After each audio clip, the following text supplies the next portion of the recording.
Yes. All right. Hello, everybody. Welcome to the Cumberland Town Council meeting on Monday, February 10th, 2025.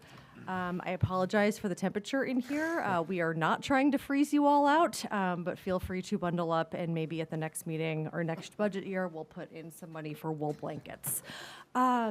So we kicked off this evening with a 6 o'clock workshop with the fire department on operations. And first up on the agenda is the approval of minutes from the January 27th, 2025 meeting. Give you a motion. Great. The motion Second. and a second. Any discussion on the motion? Call for a vote. All those in favor? Unanimous, Brenda. Next up is our manager's report. Mr. Sturgis, what have you got for us? Thank you, Madam Chair. Excuse me. Happy to be here this evening. Happy February to all. I'd like to provide a quick update on key municipal activities and initiatives to the council and the public this evening as we move into our annual budget season, which is fast approaching. All department budgets have been submitted, so we are in the process of reviewing those, and over the next couple of weeks, I'll be getting together with each of the different department directors and talking with them about their individual budgets from their departments and trying to get that finalized and ready for presentation to the council next month. The upcoming budget schedule was reviewed this afternoon with Finance Chair Bailey Douglas, and tomorrow afternoon we'll distribute the proposed schedule going forward. The annual audit with RKO is nearing completion. Helene DiBartolomeo has been doing a great job with she and her team, getting a lot of work done to get some work that was in process when we had the change in finance director. She's been doing yeoman's work and has got us in a great position to get forward, and so we're working to wrap that up quickly, and and they're doing a lot of work to get there. And once we get that report, we'll get it back to council and have that presentation ready for you.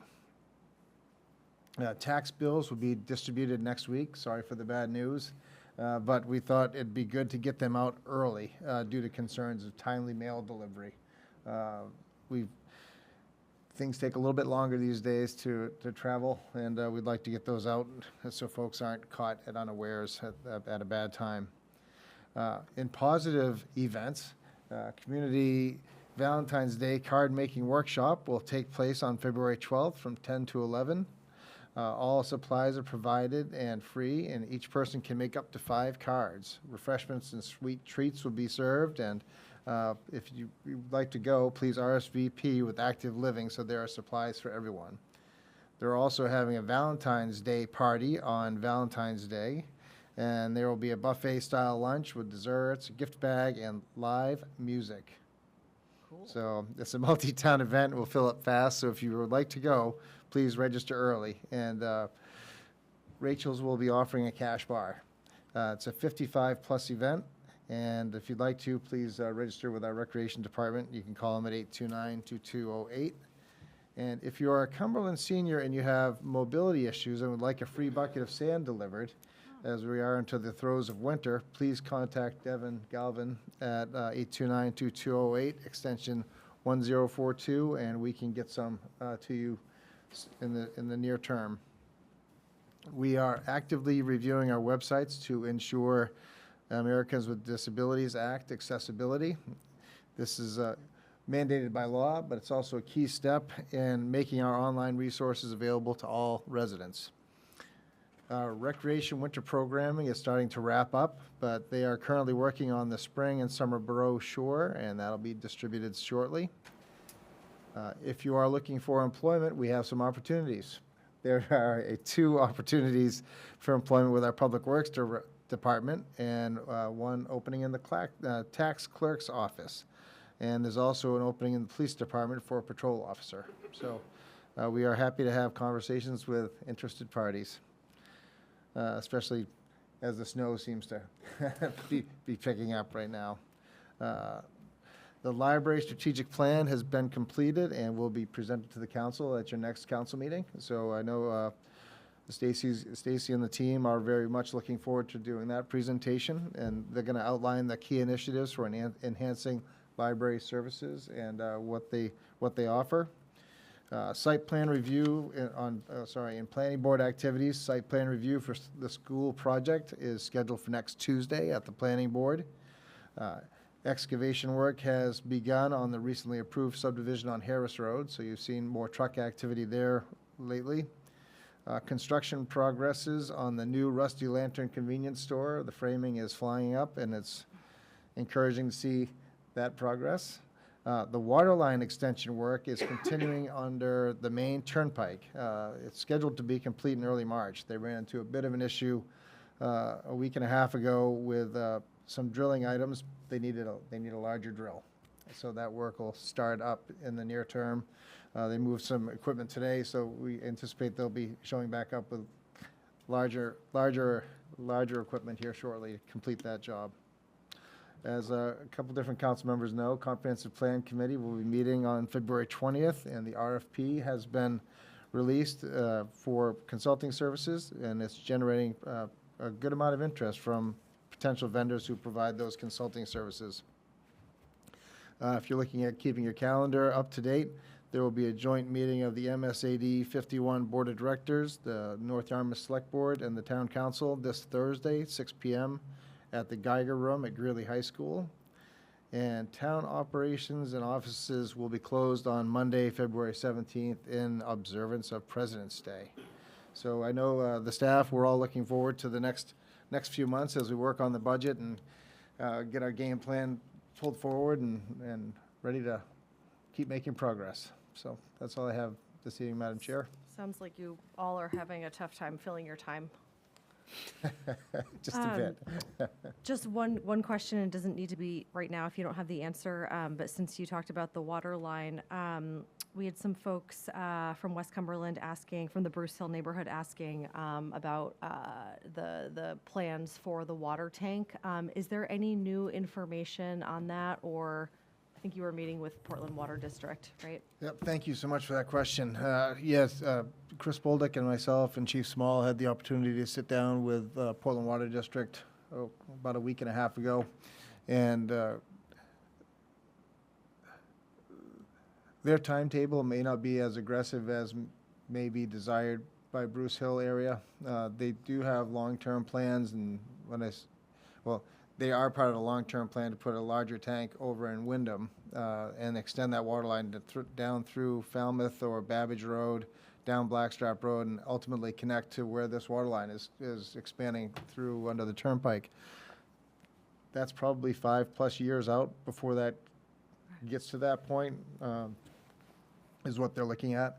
We did discuss about we're looking at some work to do on Route 100 and trying to get the line to come up from where it currently stops on Route 100 and go all the way up to Range Road. And we're looking at doing some work there that the council will see perhaps next month with some lowering of Route 100 at the J Brothers intersection and then over by Lower Methodist. We wanted to see if there was an opportunity for them to install water lines if we get things opened up there and do it. It doesn't really fall within what they're looking at, so it may be something the town ultimately will want to look at doing as well to complete that loop. Up Route 100, up Range Road, up Bruce Hill Road, and get that extension. So I know in the past the town has run it down Range Road and done a lot of that work ourselves, and so I can see us looking at that as well in the as a longer-term plan, but it's something that I think will be, it may be borne by us, but it could be a good opportunity for TIF funding to do that work as it has been in the past. But we take that really seriously, and I know Barry Sheff sent a really nice email, and I had a great conversation with Barry this summer about it as well. The need is real. The water quality is not great, and it'd be a darn good public project to do to improve the quality of life there as well as the quality of drinking water. So we did look at that. And Chief Small actually brought it up earlier, and I'm glad you asked that question because it triggered another memory about the Tuttle Road bridge. We just received the info from the state about their plans going forward. It's about a $22 million project, of which the town's contribution is, I guess you could say it's 1%, $22,000. That's amazing. So I was talking to Whitney about it today. The timing on that, if you think about all those bridges that we've all experienced over the past 3 or 4 years, they've been replacing. They're all about the same vintage, and Tuttle Road's just the next in that series. So we are looking at pedestrian improvements on that as well. So it's going to be a significant improvement in the safety for that, as well as just replacing an aged out bridge. But they're looking to go out to RFP on that here shortly. And so we've signed the paperwork on that to keep that moving forward. That also entails a four-way stop at Tuttle and Middle.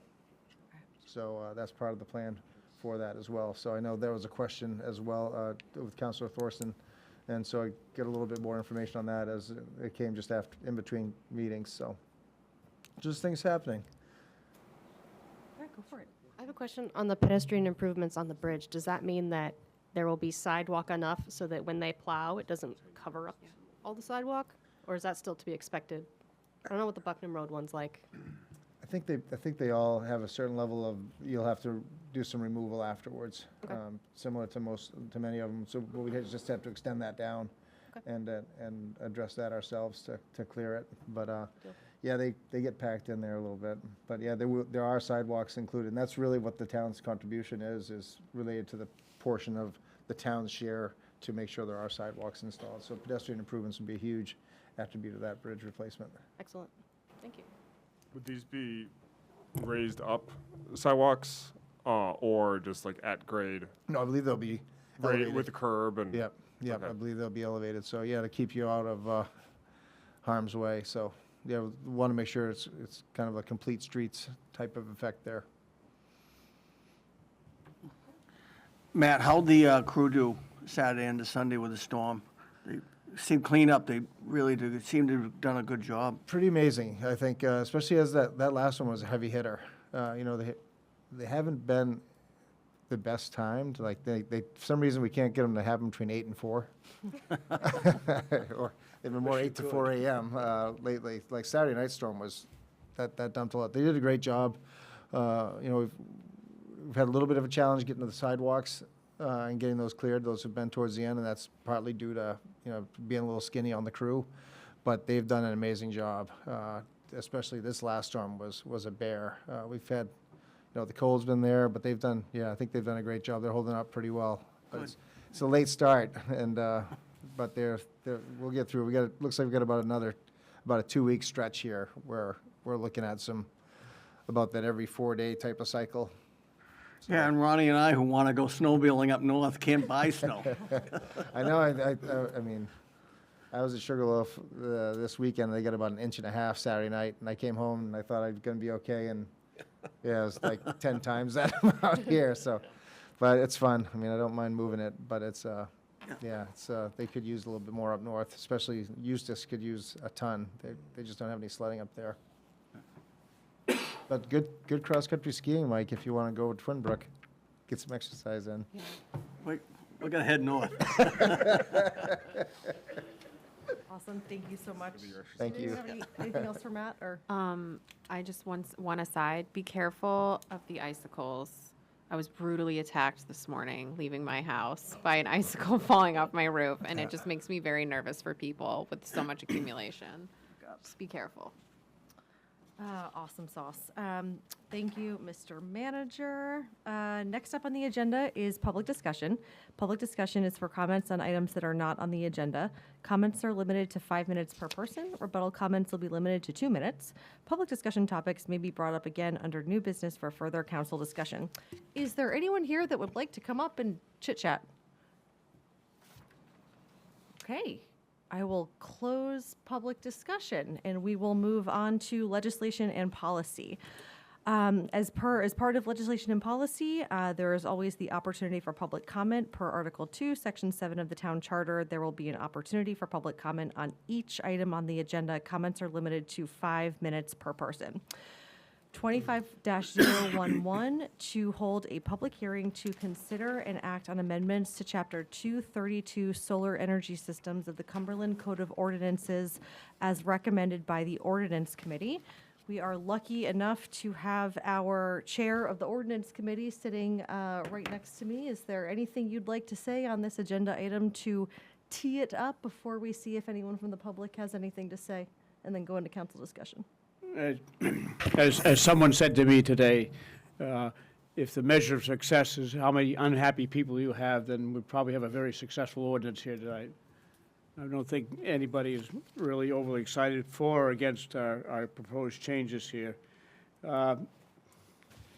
This is a matter that was brought to us really in response to neighborhood concerns over a solar array that was placed, and so the Ordinance Committee looked at this to find out what there was that we could do that maybe more definitively help people going forward, and this is kind of where we came from.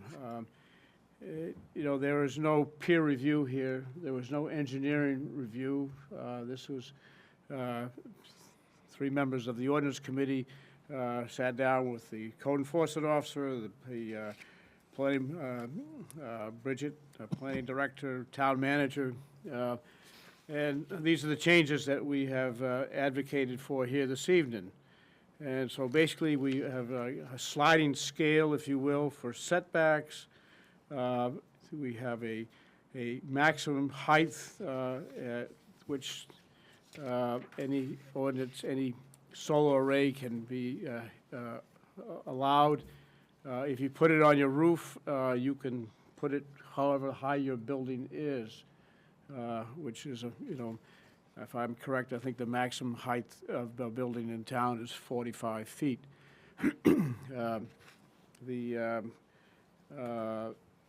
There is no commercial solar allowed in town, and commercial is really defined by whether it is not an in scale. It is, if you think of the solar system down Route 1, that is obviously for commercial use, but it is not a commercial solar in the sense that they're not getting paid to produce solar energy by a utility. They're using that solar to power their own buildings. Same thing holds true with the town of Cumberland's solar array, and it doesn't prohibit the school from building a solar array also, because it is solar for the utilization of the school department, i.e. the taxpayers. So what we have is a solar ordinance that is, it basically goes with the setbacks, 15 feet if the height of the solar system is less than or equal to 10 feet, 30 feet if the height of the solar system is between 11 and 19 feet, and 45 feet if it's between 20 feet and 24 feet. That's 45-foot setback. And I think that really is the gist of what we have here. I think that it's careful to understand that solar development is a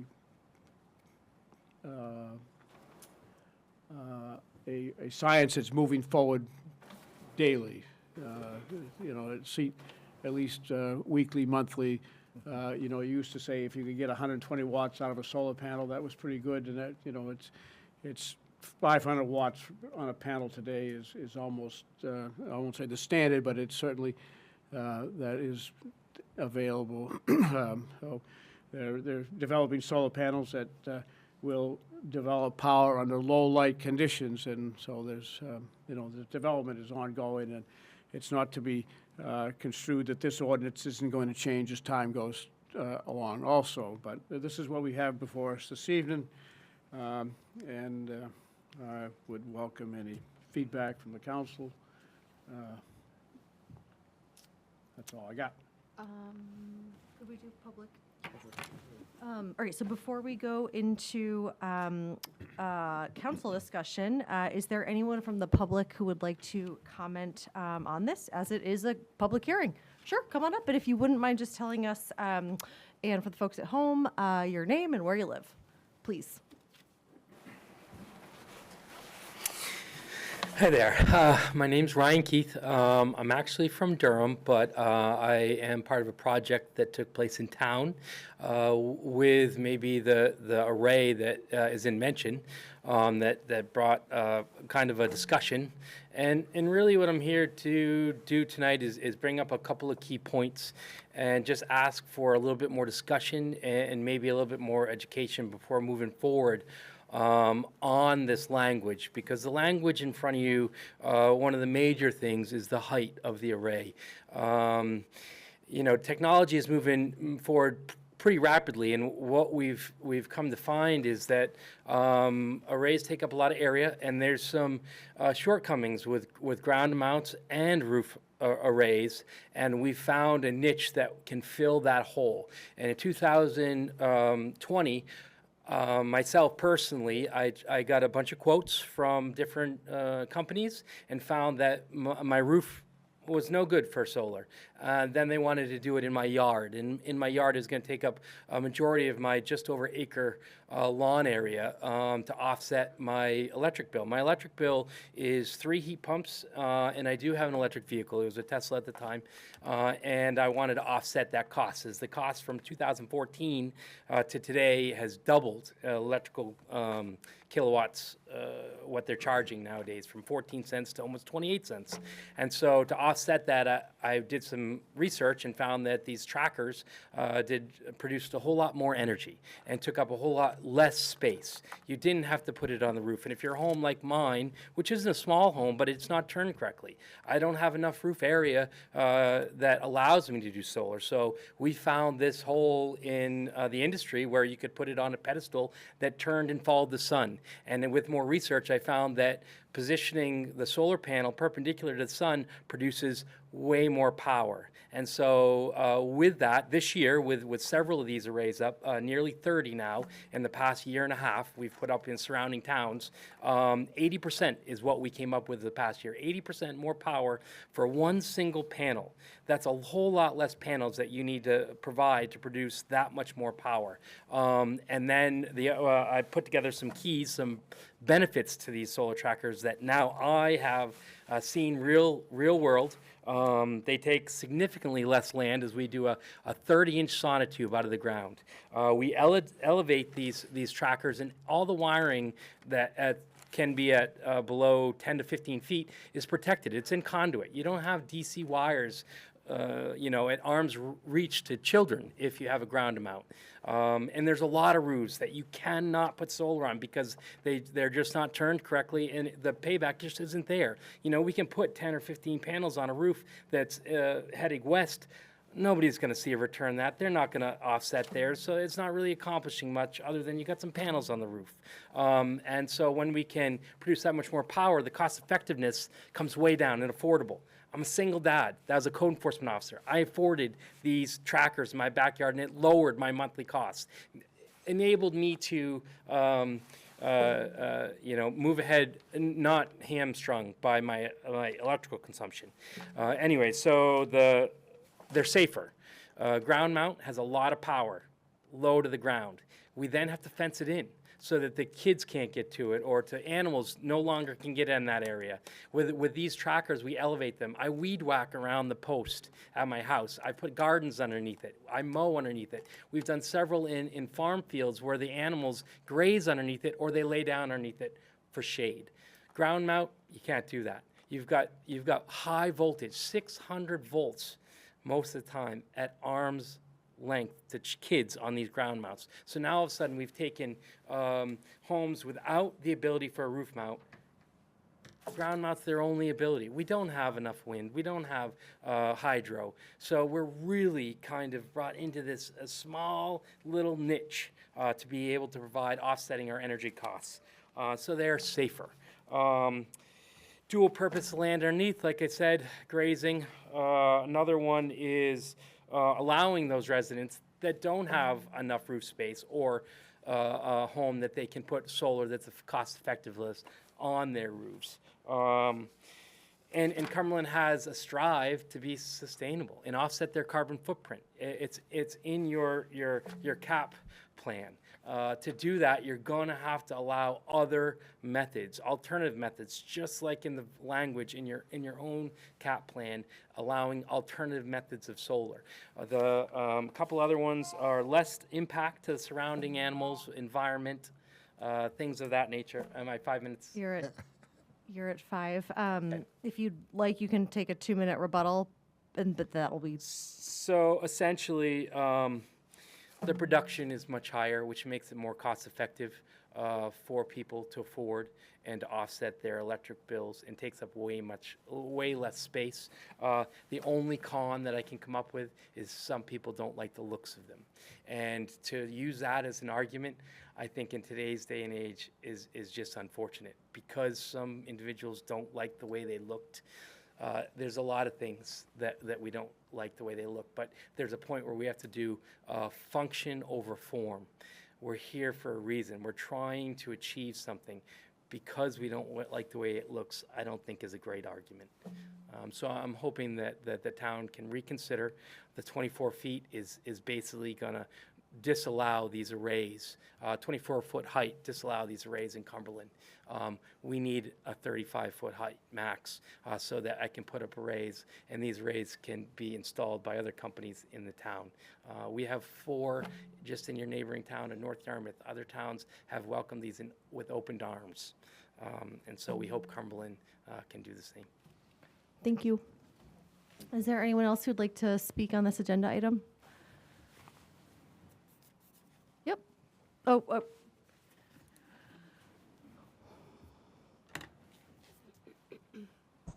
Hello, can you hear me? Yep. If you just wouldn't mind telling us your name and where you live. I'm Justin Levesque. I live at 16 Hopes Way in Cumberland, near the tracker in question. I just have a couple of thoughts, just going to take a couple of minutes. So I think this ordinance proposal here, it's a great compromise for allowing solar development while mitigating larger structures that might be taller than many homes. There are many, many different size solar trackers available on the market.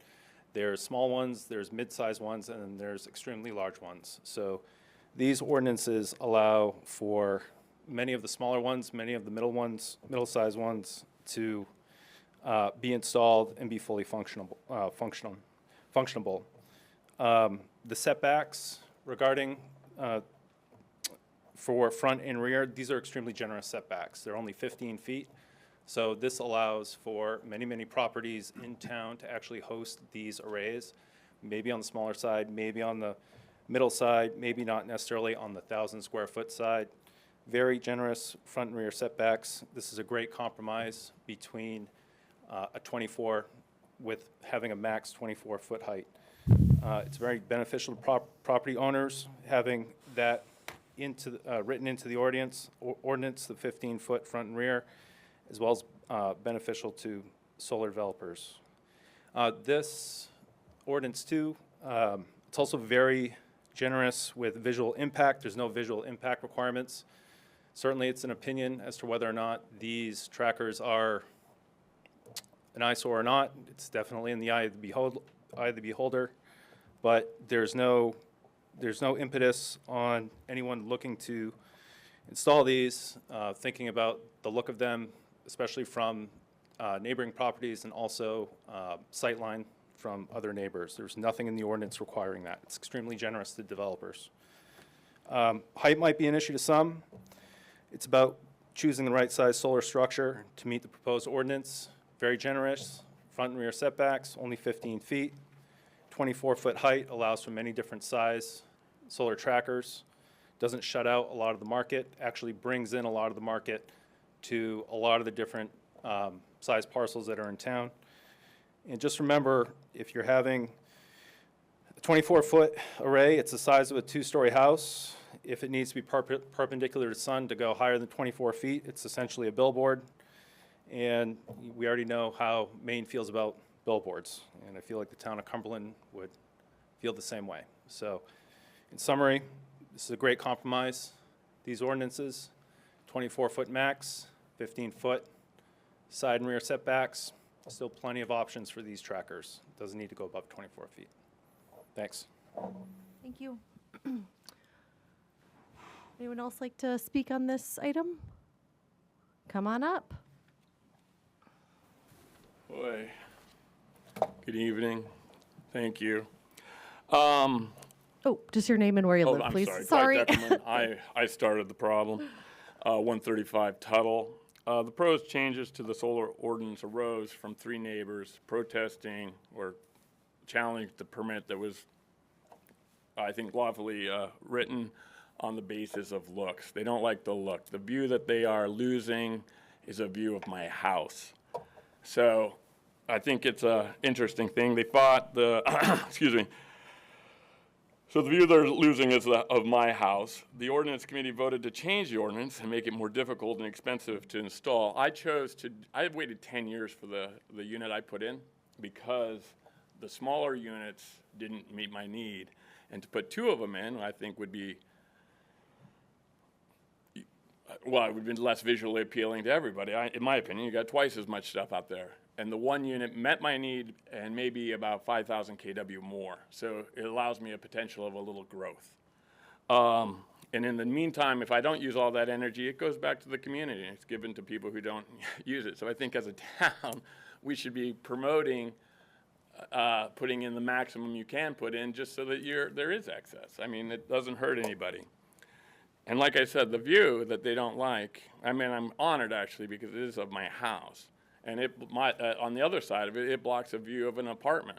So, I mean, this is a two-way street that we have to realize. And I think visually, I heard 2 of the ordinance committee, I think, essentially call it visual pollution, which I don't think, that should be coming from the council. But anyway, that's aside. 3 minutes. And I think also this new ordinance isn't clear. Now I understand now that it's only from the front that the setbacks apply. The 15-foot is at 25 feet is, or 24 feet is for all of the setbacks other than the front. Is that correct? What? I believe it is. According to Bill, this setback only is to the on the front setback. Just to clarify, you're asking if you're in violation of the front No, setback? we're not in violation. No, the new ordinance. new ordinance. Is changing only the front setback. That's correct. Okay. Yep. And also, I'd like to point out that these setbacks are more extreme than any other setbacks we have.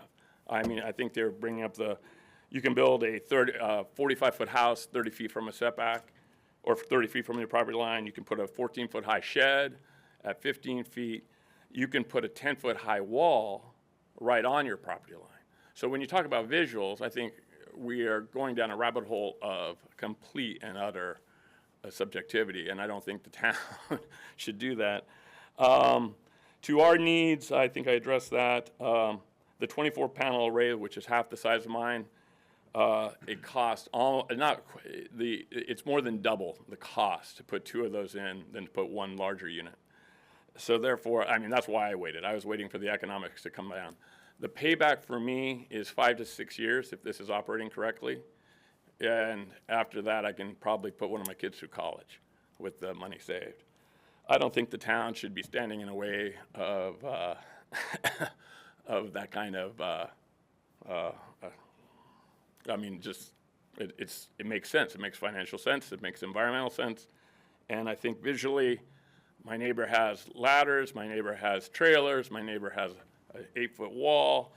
None of these things I've complained about. It's about living in a neighborhood. But anyway, thank you for your time. Thank you. Is there anyone else who'd like to speak from the public on this agenda item? Okay, I will close public comment on 25-011 and open it up for council discussion. Oh, go ahead. Sorry, Denise. Go for it, Denise. All right. To be clear, I was not at the ordinance committee meeting when this was discussed and put on the agenda. I didn't think this was ready. I still don't think it's ready. I think it requires more research, data. I thought we were researching this more, explaining why we're going with these kind of arbitrary setbacks on the sliding scale. This was something that was thrown out there at the first meeting and never refined or explained in any way on why we were going with these numbers. I'm still waiting on a rationale for that. Regarding the council's authority and responsibility for dictating what is visual pollution or not, we have ordinances for design standards and other things, and it's completely within our realm of responsibility and authority to do that. So that's not really what this is about, but I am glad that we have the language in there now as far as the tallest functional point as specified by the manufacturer, so that we don't have things purposefully flattened to get around the ordinance, and these things not being able to be used in the way they are supposed to for safety and shedding snow loads.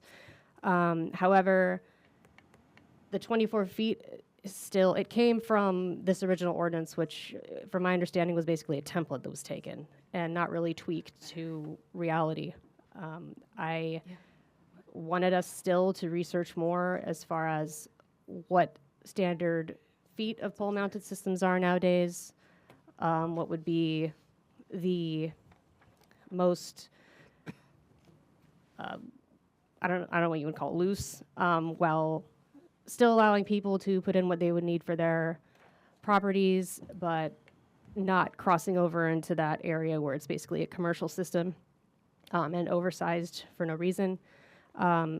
There wasn't any research done on what height we should keep or increase or lower or anything like that. There are plenty of ordinances elsewhere regarding this. I found one in North Carolina, Montana, where you can go up to 36 feet, but you are responsible for screening. If you want to have a behemoth in your yard, you will screen it. What does that mean exactly? You will put in, landscaping, or you will put it in a way to where you're not Got it. having that visual impact on people. And that is something that is in a lot of ordinances. It's something that is enforced. So that's an option as far as you want to have a tall thing and use it to its full capacity. You have to also pay for some screening, or you need to put it out of the way. Not necessarily having to have these front setbacks, which I don't understand, again, where the numbers came from and what the explanation is on that. So that's kind of where I'm at. Like, this to me is still very much a rough draft, and I have so many problems with it and so many questions, and I think we have more work to do on it. So that's where I'm at. Okay. Councillor Douglas. I'm happy to hear you say that, Denise, because I would say that I agree. I think our setback for a shed is 25 feet. So these setbacks are confusing to me in general. I also don't quite understand why we're restricting solar opportunities outside of commercial, and like looking at the property in general. I'm just confused. I guess I'd like some more clarity, Bob or Mike, about how we got to this point, or like how we got to 45 feet, 30 feet, 15 feet on the front setbacks, and also the tallest point.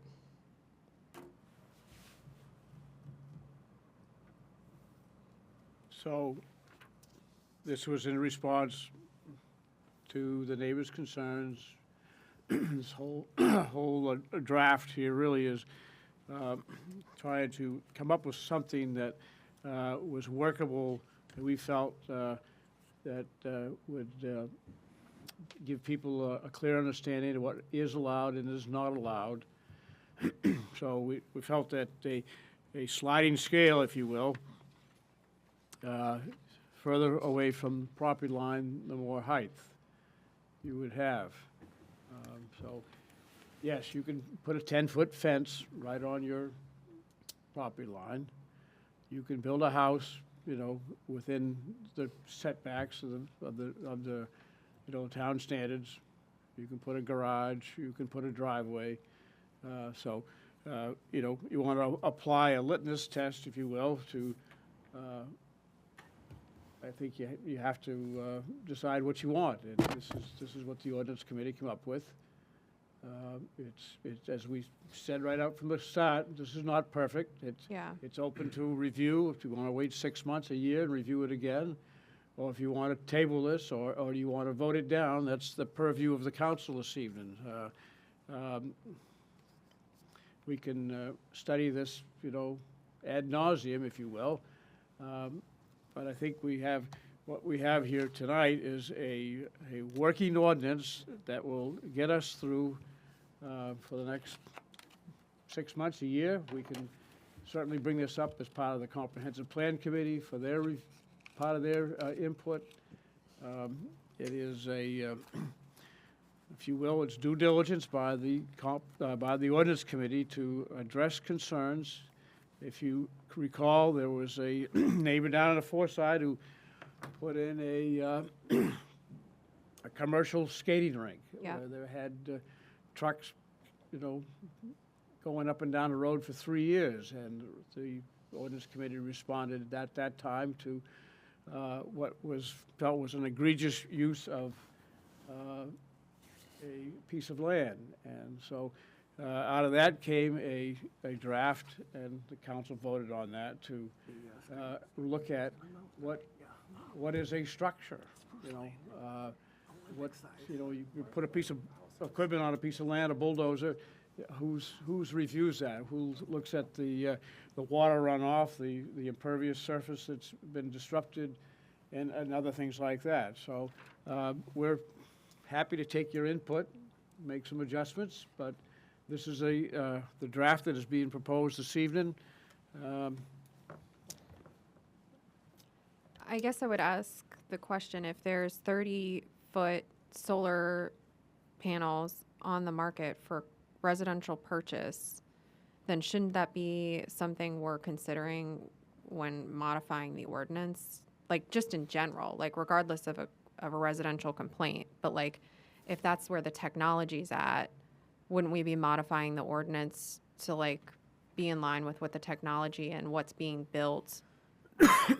Like, I would pose that question, you know, similarly to like putting in EV chargers. Like, we're modifying ordinances to accommodate the evolution of technology. And so it's concerning to me that, are we making this accommodation because of a complaint, or are we making this because that's where the technology is going? I think that goes both ways. You know, you take a pole and you put a square on it, and you raise or lower it. Yep. It certainly has an aspect ratio. If you turn that square into a rectangle, you have a wholly different. Mm-hmm. You still have the same amount of panels, but your elevation changes. Yeah. And so, you know, I'm not the engineer here. Mike, did you have something? Yeah, just a couple of things.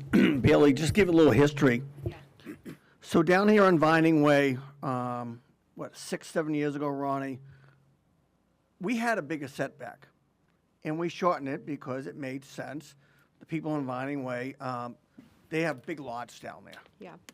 And the one place to put the solar was closer, we had to change the ordinance. But now all the neighbors were in favor of it. Because the lot sizes, there was no visual pollution, or whatever you want to call it. There was a good buffer between the residents. So that's why we changed it, not foreseeing, like the same thing we had in Spruce Lane, where somebody put an Olympic-sized ice skating rink down there. We never saw somebody putting an array down in their house to power 2 homes, not 1, 2.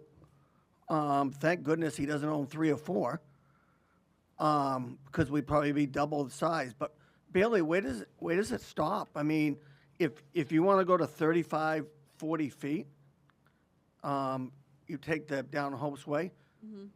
When the sun sets in the west, you're probably going to cast up a shadow on somebody's home. Nobody should have to go through that because somebody else wants to put this up. I'm all for it. I've got solar at my camp in northern Maine. I'm 100% in favor of solar. But at what point, and the same reason we have a limit on the size of buildings, at what point does it become so invasive and so just on the neighbors? And that's what this has done down here. If you keep going, where's it going to stop? Oh, you know, we can get a pole that goes 100 feet. Is that okay? I mean, I think this 25 feet is a good compromise. It keeps it low enough that it's not going up, so when it sits in the west, it doesn't shine on these people's houses. And I go back to what Bob said. To me, this is almost a living document that we can explore every 6 months to a year, and we can roll with technology. But for right now, this is the right answer at the right time. Denise? Let's see. So I am good with the commercial piece. That, it doesn't affect municipal use, school use, or anything. This is just talking about essentially solar farms, right, that's selling commercially out of the town. The confirming that it's manufacturer specification, max height, that is helpful. I think the setback piece needs to be revisited. I think we need to look at what other very heavily solar-powered cities are doing, and a lot of them are going for, if there's any limit, it's not necessarily a height. I don't think there's any tracker that's 40 feet, first of all. I think they're more in like the 30s in the ordinances. It's mostly limited by the square footage of the total panels, if they do limit it, and they do specify screening as a requirement. So I think those types of tools are something that we should be looking for rather than just setbacks. Like if I wanted to put one of these in my yard, I wouldn't be able to because the only sun patch I have is right there in my front yard. So, I mean, that would take that directly off of like my list of possibilities and probably a lot of other people in town. So I think, yeah, it's like a start, but it needs to align with something and not just kind of just be thrown out there and we'll revisit it in 6 months. Like I don't want to put anything on the books that is incomplete on purpose. It doesn't make sense to me.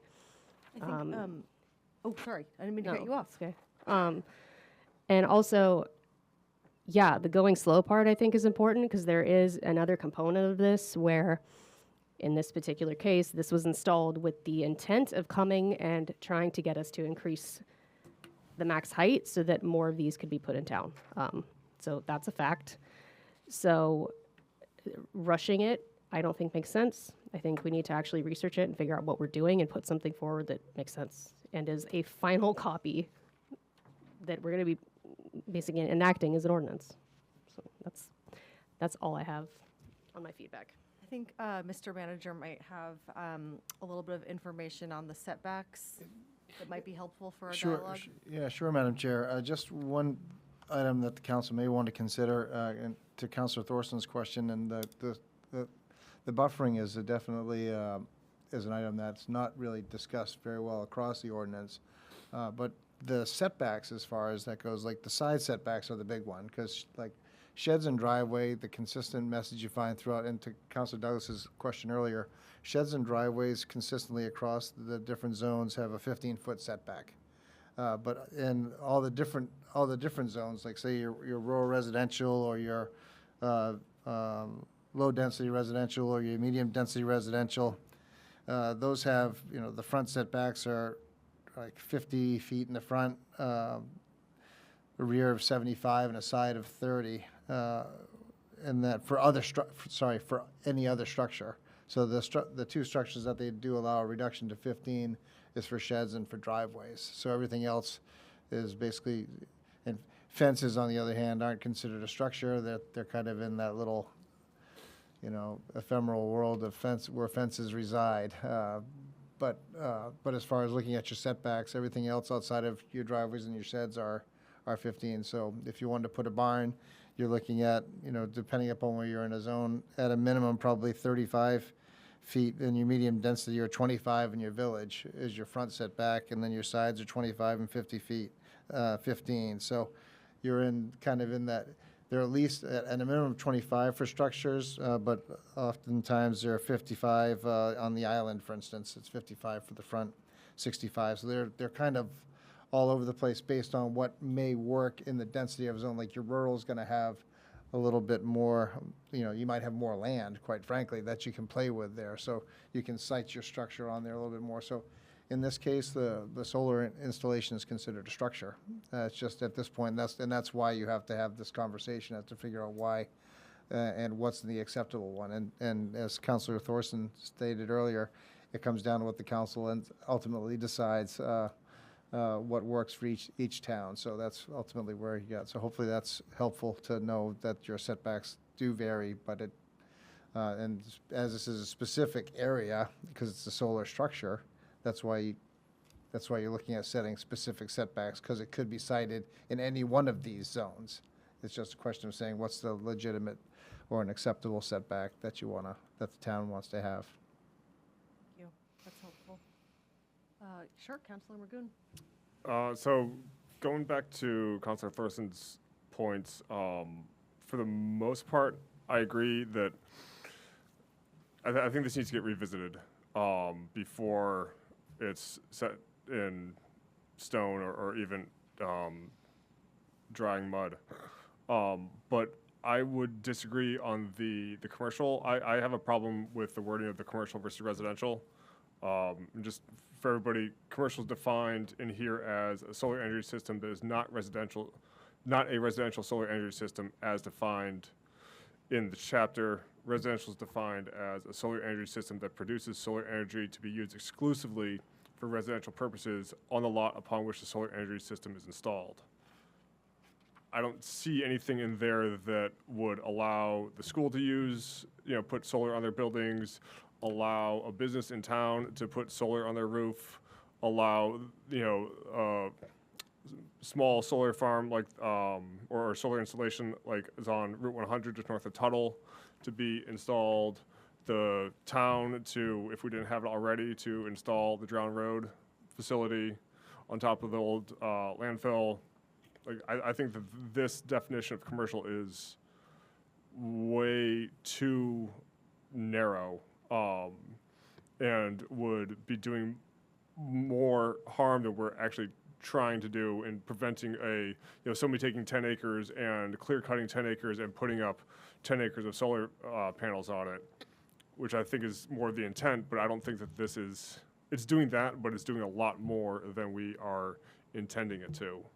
And so at the very least, I'm not comfortable with that wording in there. Because later on it says, we'll be adding in, for the avoidance of doubt, only residential solar systems are permitted in the town of Cumberland. Commercial solar energy systems are prohibited. And I think the definition is way too narrow. Sort of to echo Councilor Thorson and Councilor Bailey's comments about, I'd like to see more of, is the 24-foot height, is that an industry standard of most residential, trackers are 24 feet and below? Like, where does the 24 feet come from? Is it just that it was 24 feet, so we're gonna stick with 24 feet? I would much rather it be, it's 24 feet because 90% of the trackers that are sold are, 23 and a half feet and below, or something to really base it on, as opposed to, well, that's the number we had, so that's the number we're going to stick with. So I'd like to see this back to the drawing board before we're really voting it in and putting it into the ordinance, because we can come back to it in 6 months or a year, but that constant change of the ordinance is not good for, I'm guessing the code enforcement officer would not appreciate that, because like, all right, well, which version is it now? People looking to install solar, well, which version is it?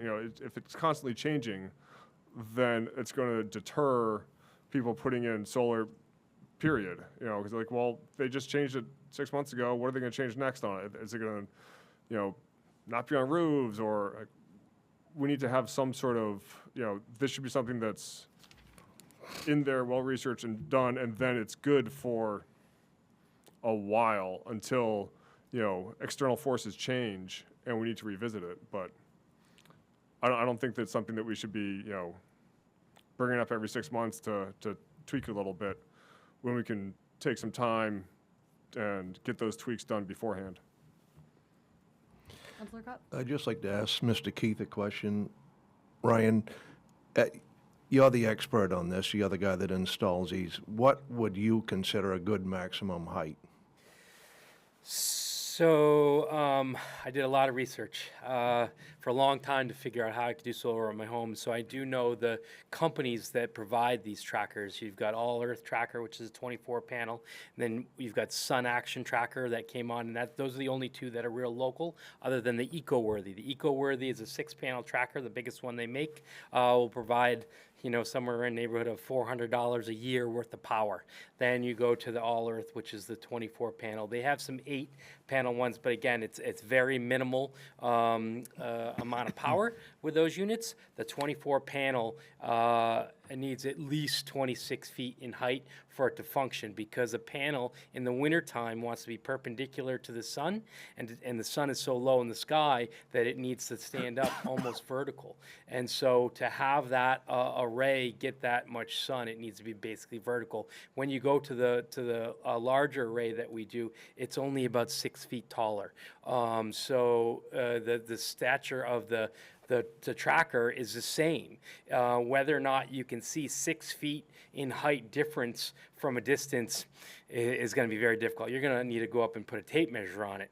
But that 6 feet is so important. If you saw the production on a tracker working to manufacturers' recommendations, where it's actually, we're not adjusting that longitude, latitude is what we plug in is longitude, latitude. And with that, it knows the dimensions of the sun and where it comes up and how low in the sky. So it's all manufactured into that tracker. So the two that we install is the 24 and the 48. The 48 takes care of somebody's entire home worth of power, so it is way more popular. We've only put in 124 compared to about 26 48 panel in surrounding towns in the last year and a half.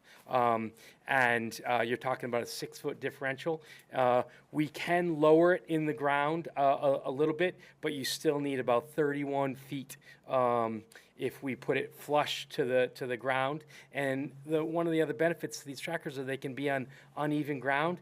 Well, that changes things. When we put it on uneven ground, you know, and it does tip up, on one point you may measure only 26 feet off the ground, but at the other point you're going to measure 34 feet. So to be safe across the board, 35 feet basically means that we can put this at any elevation or any grade, and it can turn with the sun and not break the rules of the town, and it will function like the engineers designed it. And they designed it in accordance to, and Bob will get this, a lot like a rafter, you know, so we can span only so much with a floor joist. We can only span so much until we have to go to truss system. Well, what they did is they designed these trackers to withstand 105 mile an hour winds. So they stepped it up. 105, we got much larger issues. You know, you got windows that only withstand 70 mile an hour gusts, and now you got a tracker that'll do 105.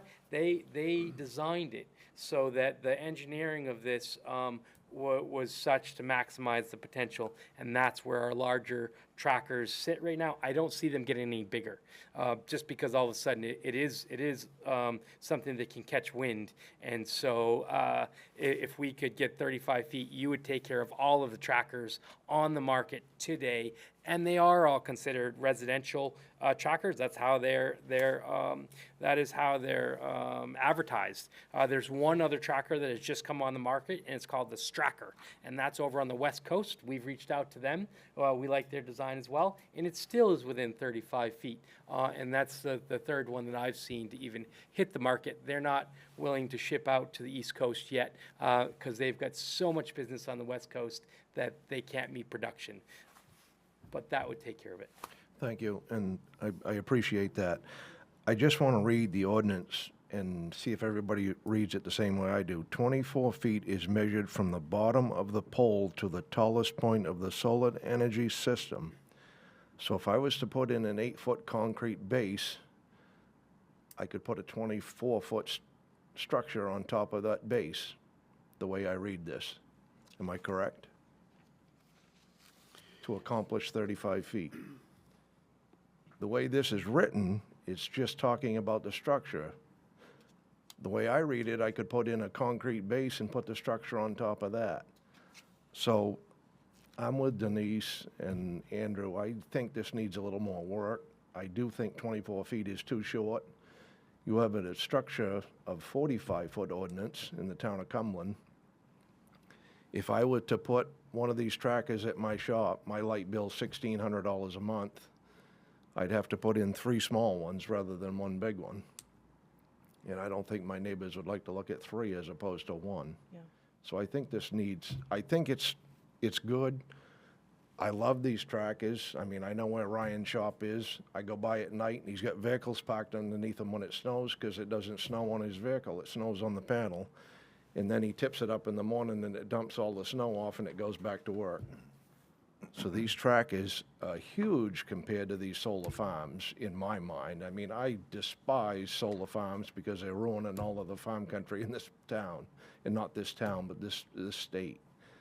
I think they're great things, and I just think we need to work on the ordinance a little more. Question. Oh, go ahead. So what wording would make more sense to you? From grade up to the tallest The point? way I read this, it measures the structure. Right, but a version that would make sense to where you're not putting in like a 10-foot base. But right, that's what I'm getting at, I guess. And like Yep. Ryan says, the contour of the land will dictate, the height of it. Right. But there's gonna be for instance, when my commercial building is 38 feet high, I need to get up above that building in Yep. order to get the sunlight. So I just think 24 feet is too low when you have a 45-foot structure height. And then Andrew, so I mean, I think it just needs a little bit more work. I mean, I think, Ryan's the expert. If he says 35 feet will work, going by a house at 70 miles an hour or 60 miles an hour, are you gonna know that it's 24 feet or are you gonna know that it's 34 feet? Yeah. And like Andrew says, I don't wanna change the ordinance in 6 months. Agreed. one last question. As far as the way you don't like the wording of commercial, would it make more sense? Because we're talking about like sending this back to ordinance, so I want to know from you guys directly, like, would the wording commercial solar energy farms or some sort of getting that is actually what we're focusing on here? For me, I'd rather see, reading back through the minutes of the ordinance committee meeting on the appeal, or not the ordinance committee meeting, sorry, the appeals board meeting that kind of kicked this thing up to this level, there was a mention of CMP having a definition of production. And if it's below, I think it was like 25 kilowatts and below, CMP viewed that as residential. And I'd rather have something, whether it's that, some metric that's not, solar farm. Well, what's a solar farm? Is it Right. 100 panels? Is it 200 panels? Is it 20? That's just, it's still too vague for me. I'd like to see something that defines it, based on the production output. Makes sense. Yeah, like on a kilowatt basis, that wouldn't preclude, somebody from putting solar on top of their commercial business, because it would be doing what I think we'd want it to do. It's cutting down the,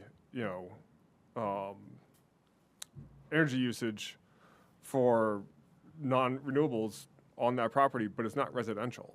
Right. If it's a commercial business, and therefore it wouldn't be allowed under this current definition, or proposed definition, sorry. I see what you're saying. Yep. You know. Go for it. To answer your questions about commercial, I've asked the town planner to check with around the state and around the country to identify some commercial language that we will incorporate. So, one of the things that I would like to identify is community solar. In the case of Denise's property, where she doesn't have the opportunity to put solar panels or an array. If you want to, justify the use of residential useful solar and make it affordable, then community solar is the pathway which you would take. Because, you buy a panel, costs you $500. You buy 1,000 panels, costs you $100 or some metric like that. To take and try to put a metric on kilowatts produced, I don't think you want to go down that road, because I think that my own research into putting panels on my barn roof, I want to cover the whole barn roof because I want I want my asphalt shingles underneath there to wear equally. I don't want them to. So I don't care if I'm overproducing. You benefit by my overproduction. It's the idea that somebody might pay me for my overusage. So I think we want to talk about what's commercial and what is the word that was used at subordinate use was the Board of Appeals use of the word subordinate use. As long as it's subordinate. If you're getting a check from CMP or somebody else and it's no longer subordinate use, it's a commercial use. So I think I would like to look at all these things in a more comprehensive fashion. We can table this thing tonight and we can go back. But frankly, if we're going to table this and we're not going to, we're going to look at buffering with a sharp eye, because that's I think that's we are responding to what the neighbors' concerns are, and believe me, when they all show up with pitchforks, we're all going to jump up and run. So, it's the professionals. Be careful when you use that term. Because you take those 40 panels and you configure them in a different manner, i.e. the square versus the rectangle, you achieve your same output and you don't need that elevation. So it's an engineering exercise. And so don't confuse the two. We're responding to this draft is a response to neighbors' concerns and trying to work through it. So I'm not afraid to take the heat and say it's an imperfect draft. I think I've heard your concerns, and so I will move to table. I'm going to share where I am, if that's okay. I mean, if no one's interested, that's okay. We don't have to. We can just move on. I am and always have been deeply uncomfortable with anything that makes it more difficult for people to install solar. I know this has been an incredibly painful experience for this particular situation and for the neighbors, and I am sympathetic to that. But I think also whatever the driver is, we know that the Gulf of Maine is warming faster than any other body of water on the planet, and so that's for me. It comes down to climate. Other folks, it might come down to saving money so that they have a lower CMP bill and they can put their kid through college. Whatever the drivers, that's not really for us to say. But I think that it seems like there's some consensus here that possibly we could take it back to ordinance. I would also suggest maybe as a supplemental effort, we could ask the LCC and the Sustainability Committee to maybe do a little bit of research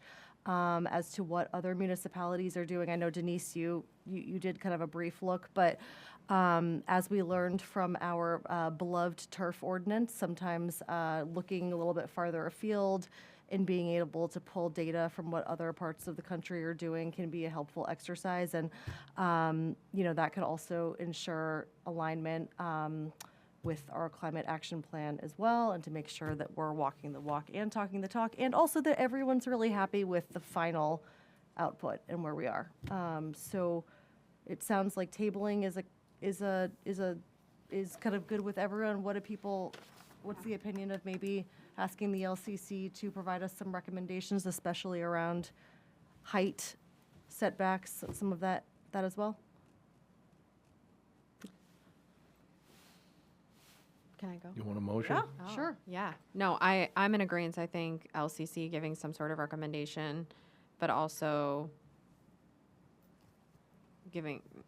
just trying to be cognizant of time as well. So if we could,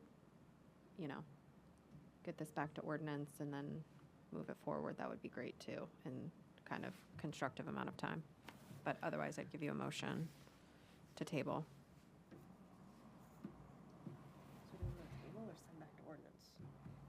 Oh, yeah.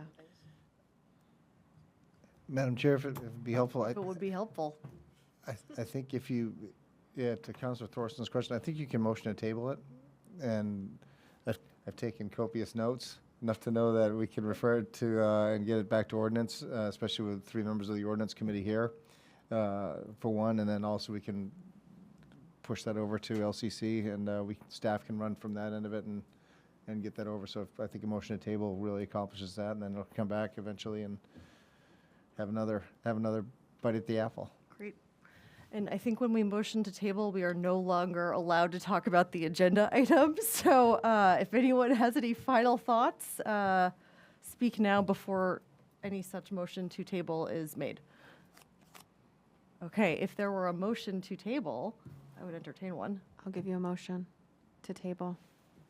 Do I need to read the whole agenda item? No. Okay. No, I don't think so. Great. We have a second? Second. All right, we have a motion and a second. Any discussion on the motion? Nope. All those in favor? All those opposed? Okay, motion carries. All right, moving along to 25-012, to hold a public hearing to consider and act on amendments to Fire 98 fireworks of the Cumberland Code of Ordinances as recommended by the Ordinance Committee. Mr. Chair of the Ordinance, would you like to mention your update here, sir? No, or- not really. Oh my gosh, Bob. If you don't want to. Oh, Bob, one Bob. beating that let's take a moment. We're all working together. Okay. Mustard. Give me a smile. All right, let's move forward. All right, I know some people who will be on the ordinance committee next year. All right, so there's been discussions about appropriate use of consumer, residential, homeowner fireworks, from the complete elimination of it to no restriction at all. So, again, this is a compromise. Having played with fireworks in my youth, it was a lot of fun.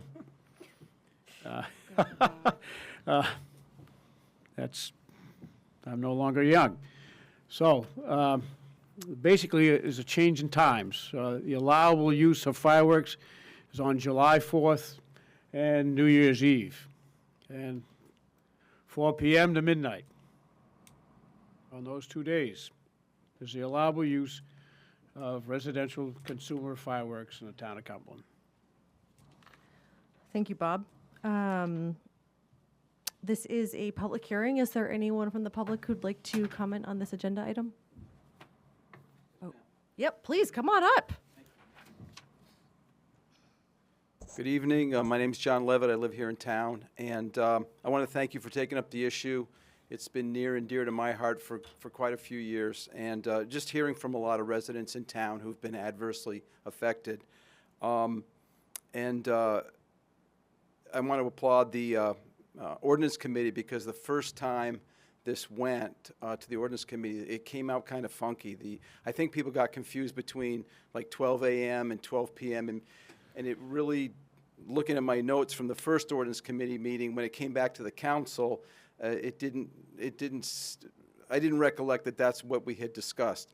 Anyway, you were kind enough to send it back to ordinance, where a few weeks ago or so it was fleshed out and came up with a current proposal that Bob read.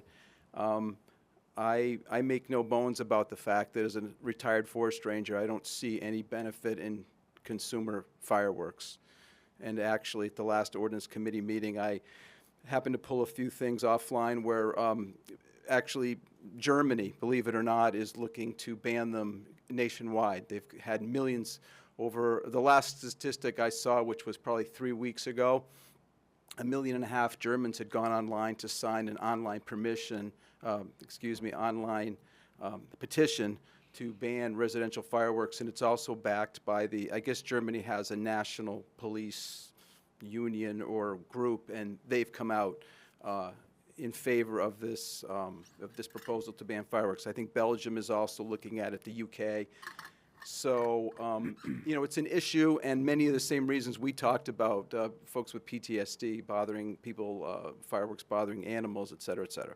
So anyway, we live in a world of compromise, and I think this is a great compromise.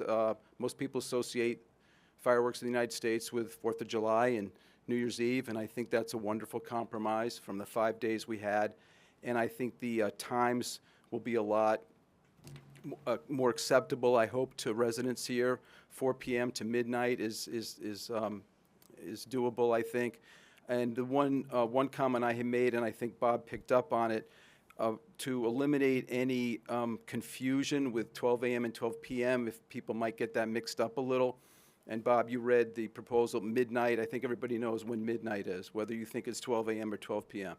Midnight just makes it cleaner, so there's no misunderstanding. So I thank you for taking up this issue, and obviously I support the proposal and hope y'all vote to pass it tonight. Thank you for your time.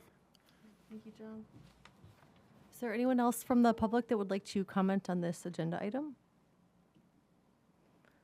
Okay, we will close the public hearing. Is there any council discussion? Mr. Kopp?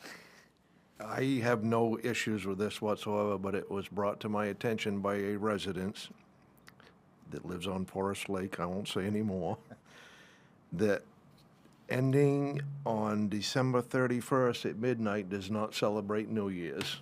And that's all I'm saying. He said 1 o'clock in the morning would be much better.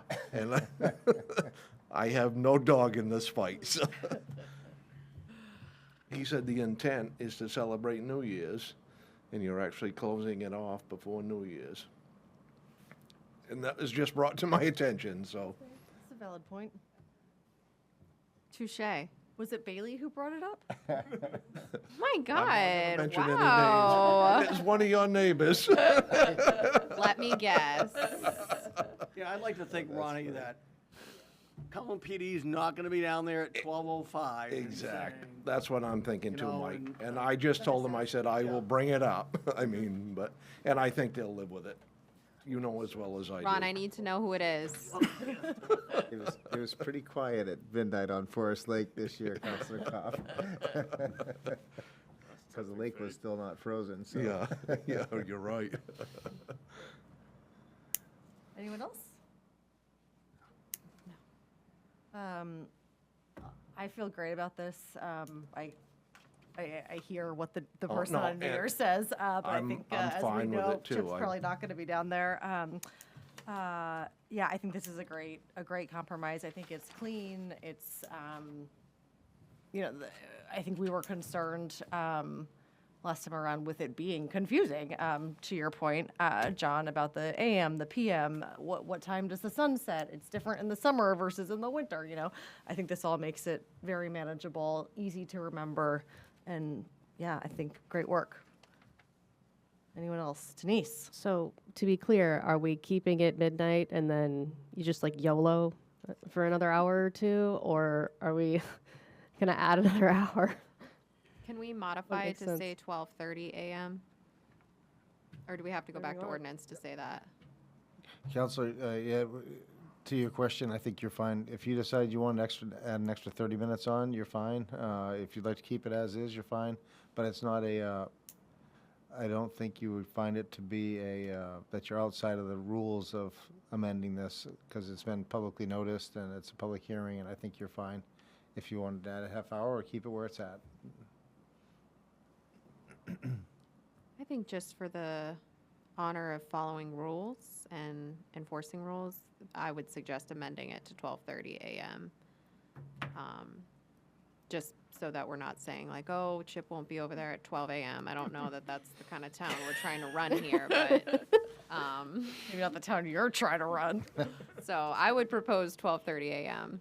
And I told the person, I think the intent I of need regulating this is to celebrate New Year's, which I agree. in actuality, Yeah, I mean, so it was a legitimate gripe. I mean, fair. 30 minutes or an hour, I don't care either way. I say 30 minutes. I'm good with whatever. Yeah, Mr. Manager. The one recommendation I would make is if, when there is a motion made, it would be to just make that I would just make that point that on December 31st, that would be ending at 12:30 a.m. On January 1st, yep, Yep. exactly. We can take care of that. Does anyone have any objections to 12:30 a.m.?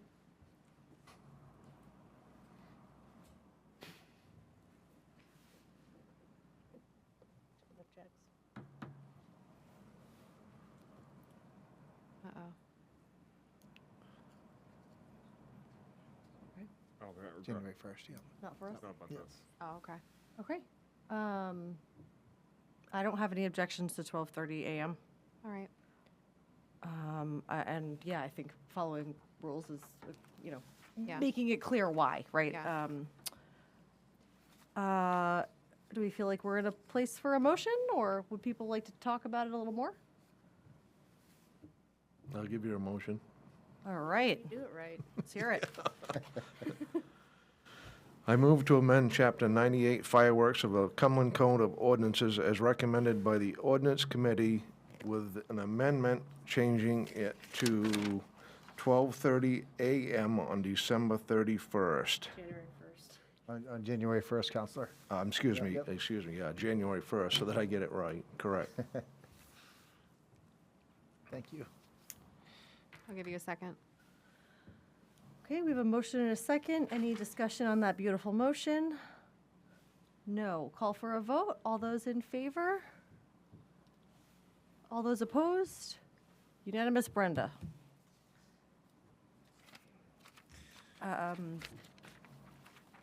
Did that hit 4th of July too? Yes, ma'am. It did, okay. yep. Sorry, I Rob. won't Thank tell you. them it was you, Gerald.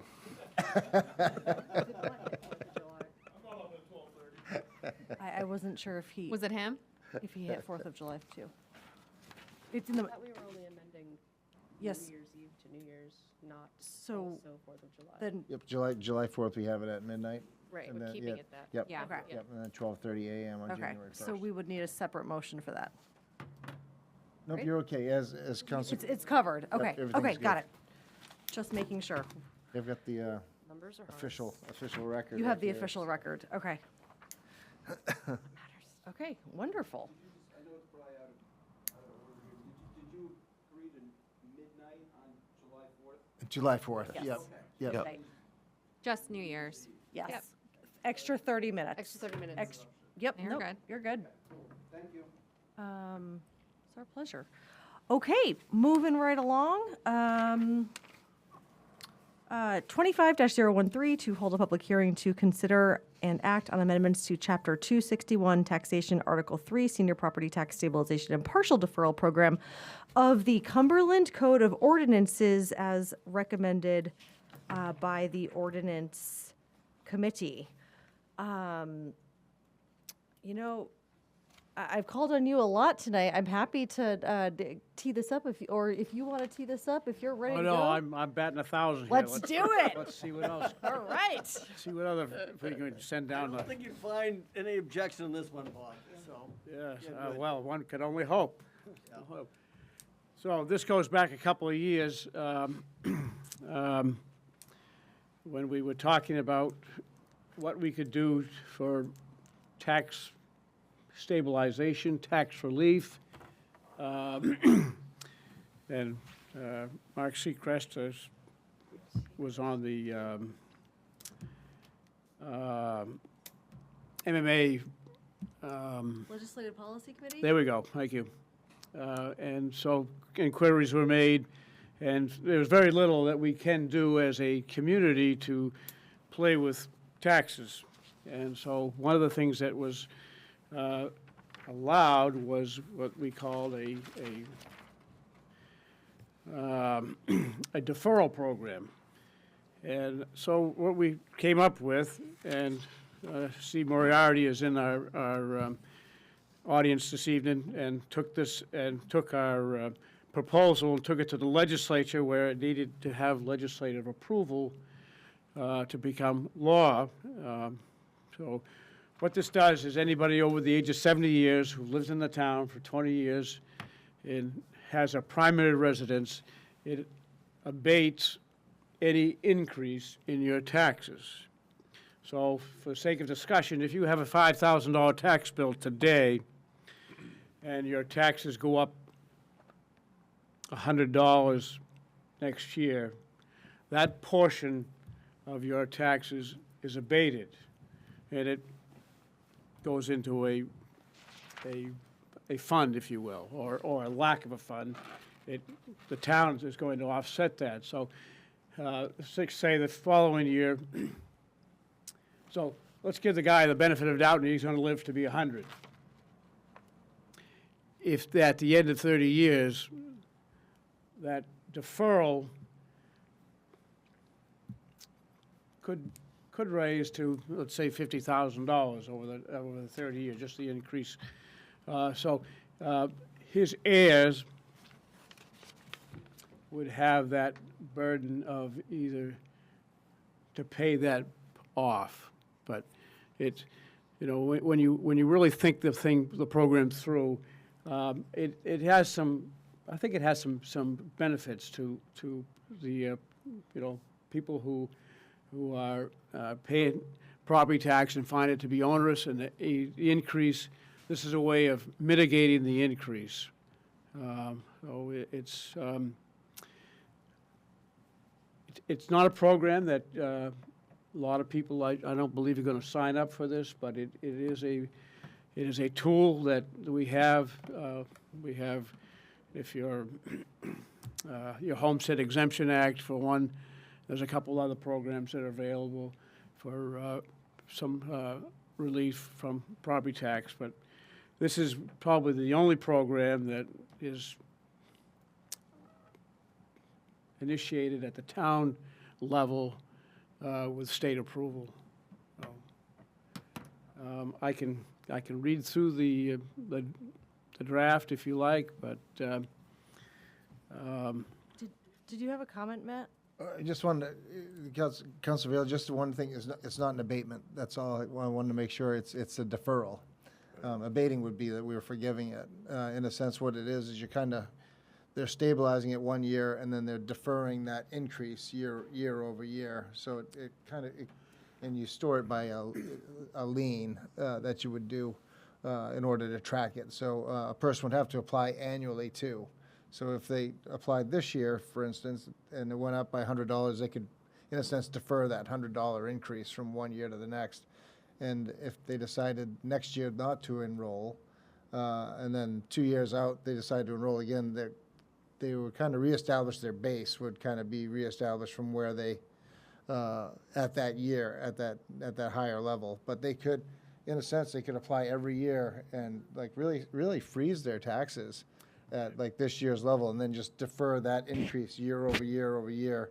And then eventually, if the property transfers, they pass away and they transfer it to their children, or they sell it, then they just at that point they repay the amount. And there's some interest involved, but the council would set that on an annual basis, as you do each year when taxes are committed. So you might set it this year, say it's 4%. So the council would decide each year those taxes that were deferred would be set at 4% or whatever the legislature decides to set. So it's a nice option for people to have if they want to maintain that stability, and then and have cost, I guess you could call it cost assurance, knowing that their taxes are so much.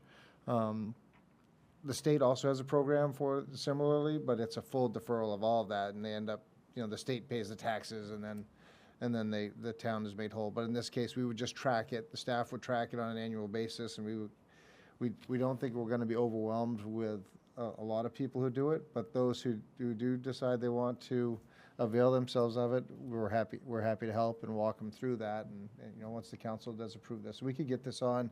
This would come online for obviously not this year's taxes, but the next taxes that would come out in next August. So, but yet Mr. Moriarty's here this evening, and I know Bill Shane and Arc Segrist all worked on this. It's a nice bill, and it'll give people another option, and it doesn't eliminate them from being able to take advantage of any of the other programs. You can, homestead exemption, yes. The property tax reimbursement program that the town currently runs, they can do that as well. So all of those still exist, and they've got equal rights to all of those other programs too. So hopefully that was helpful.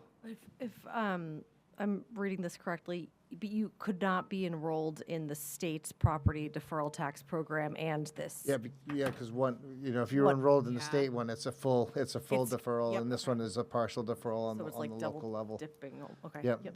Yep. Go ahead. We open up public. Yeah, but did you have a clarifying I have a question for question Matt, for and then Matt, I'll yeah. open it up to the public. Yep, 2 questions actually. You said interest will accrue, yeah, and then are they needing to pay that annually, or is that still rolled into that lien? Once you establish that lien, until it's paid, it would accrue annually. So it'd be, say you set aside $100 was the increase, and it was 4%. So year 2 would be 104%. Then it'd be let's say $104 after year 1, $109 after year 2. So it would just grow. But they won't have to pay basically anything until. Nope, not until that property's transferred or leaves their ownership in one way, shape, or form. And it does take precedence over any other instruments. So, so the town is first in line. So if they have a mortgage on the property, that's all well and fine. Pay the town first, and then those other folks can take what's left, what's remaining. Okay. Also,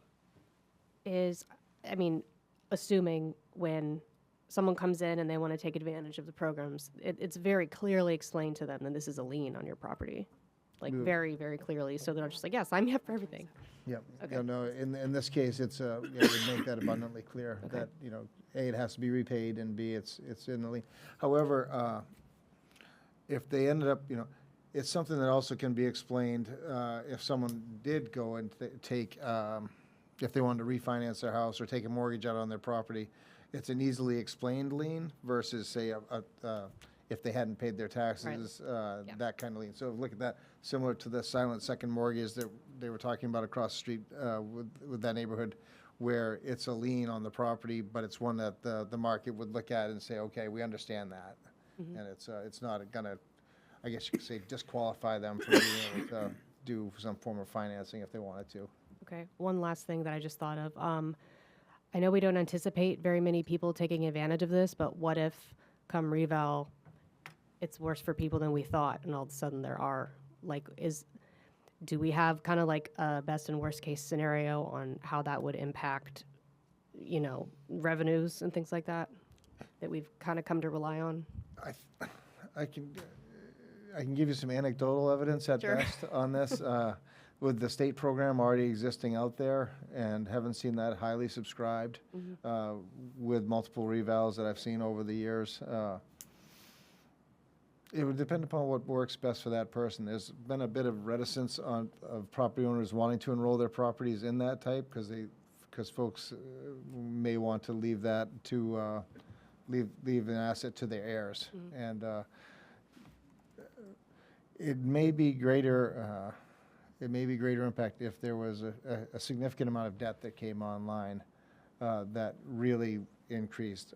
If you had a 20% increase due to, say, a new bond issue taking place, that increased significantly that tax amount. So a person it gives them a buffer against that, more so than a reval. A reval, you might find the value might increase, but the taxes may not go up as aggressively because the tax rate comes down. Okay, cool, thank you. You're welcome. Matt, who sets the, I know it's 250% of the poverty, federal poverty level. Did the state set that, or are we? I think the feds would actually set what that poverty level would be. Is it mandated, Matt? I'm sorry, I didn't turn that. Is it mandated that we have an income level on this or an income max? It's probably best to have it means tested, a way to have a means test. That's still a significant number. 250% of that of federal poverty level is pretty. That's a big number. It was yellow because you did have the option if you wanted to increase it or decrease it. You may find a year out from now that it may be too low or it could be too high. That's a good starting point. Do you see any harm, or I asked any of the councilors, do you see any harm in just taking the cap off? I mean, what if there's somebody that has saved all their life? Yeah. They've got a pension, but they're trying to keep what extra disposable, with the idea we're going to get it back eventually anyways, with interest. And if you've got somebody who's worked hard all their life and maybe exceed that level, or I mean, why do we care? As long as we get the tax money back with interest, why have a cap on it? I don't want to penalize people who've worked really hard for all their lives and have saved up, and they're trying to not take such a hit in their. I mean, this thing starts at 70, and if they get on day one and they live till they're 80, got 10 years, and we're going to get the money back with interest. So that's kind of where I just throw it out for conversation. And yes, to your question, Councilor Eads, I think you'd be well within your rights if the council decided that they wanted to scratch that item E from the bill. It's your party, and you can decide who comes and who doesn't come, so to speak. So, but if you wanted to eliminate that line, you can. Oftentimes, what you found, just for food for thought, devil's advocate, one of the items that you had with that last bill that the legislature found was too great of an expense, with the property tax freeze that they had for seniors, which was wildly successful and wildly popular and wildly expensive. And the state found that it couldn't afford it after year one, and they kept their deep pockets, but their arms got short. Oh, yeah, So- there was no planning by the legislature when they passed that. It was horrible. So that's, but I don't know if you're going to have that same level of subscription on this when it comes to deferring, just based on what I've seen with other programs. So if you wanted to say, let's redline that, you could do that this evening and still move forward and like I said, evaluate that in a year and see if it made a difference or not. So before we get into council discussion, this is a public hearing, so if there's anyone from the public who would like to comment on this particular agenda item, please come forth. Come on up. Good evening, members of the council. I'm Steve Moriarty from 12 Oak Street.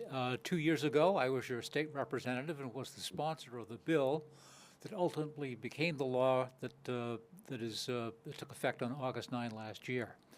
You may be interested in knowing that the bill was introduced in the spring of 2023, heard by the Taxation Committee. They were so busy with other things, they had to carry it forward to 2024, where we picked it up last January.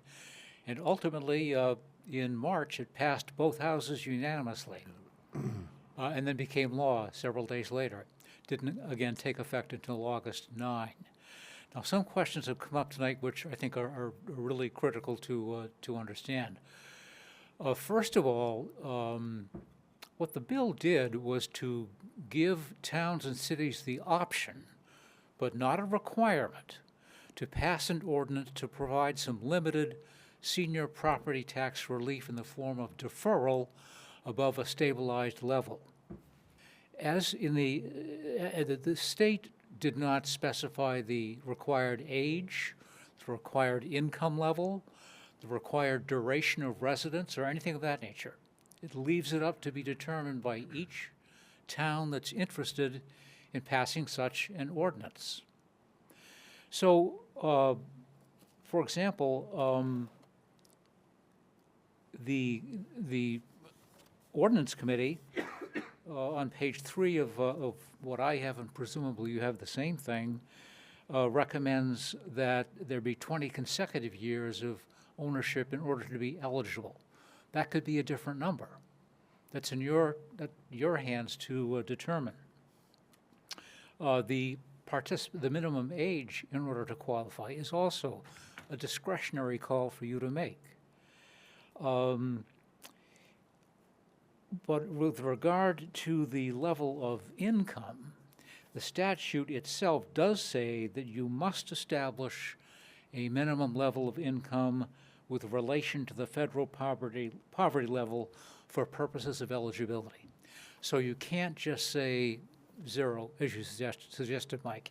It doesn't have to be 250%. It can be a higher or a lower number, but there has to be some number in there.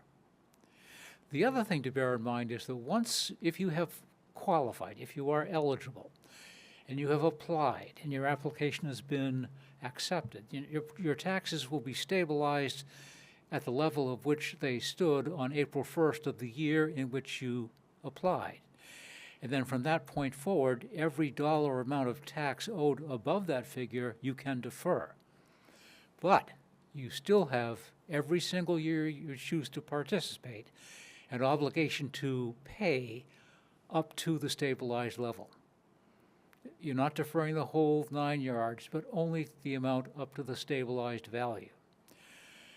And again, that deferral will be like running a tab. As the longer you live in the residence, the longer you remain alive, the longer this residence remains your primary residence.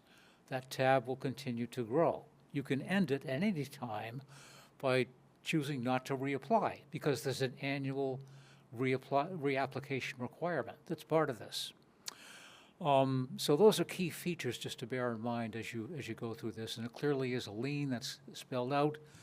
It'll be recorded. A list of participating properties and property owners will be recorded annually in the County Registry of Deeds, and that's a matter of public record.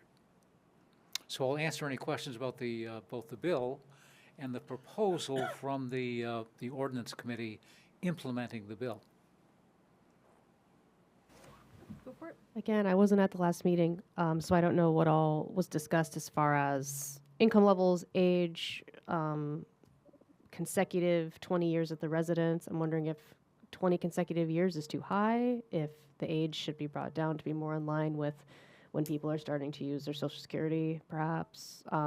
Was there a discussion about any of those things at the committee, or were those kind of like default values that were kind of kept?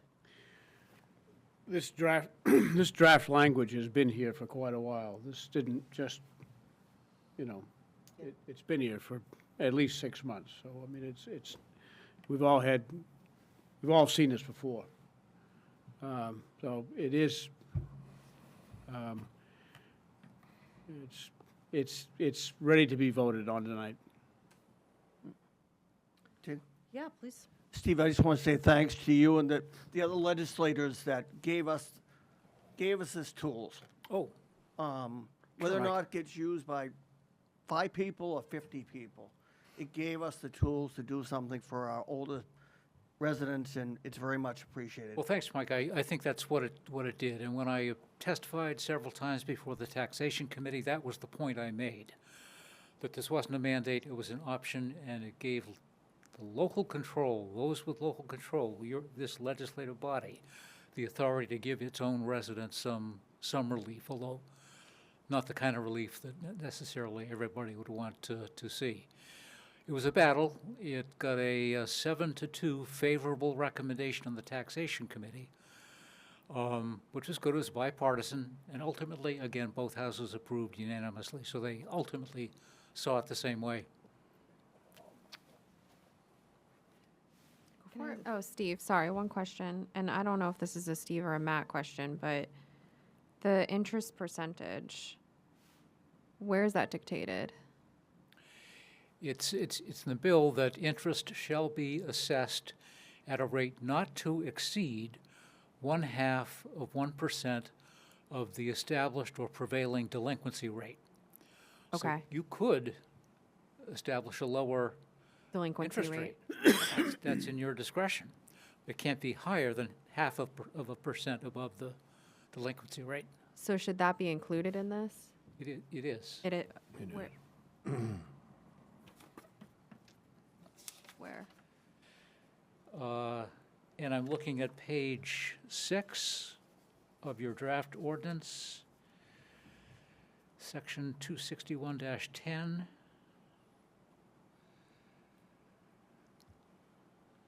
It's at the, yeah, it's at the bottom of that paragraph. Interest on the property taxes deferred accrues at the rate of 0.5 percentage Notice points above the thereof. otherwise.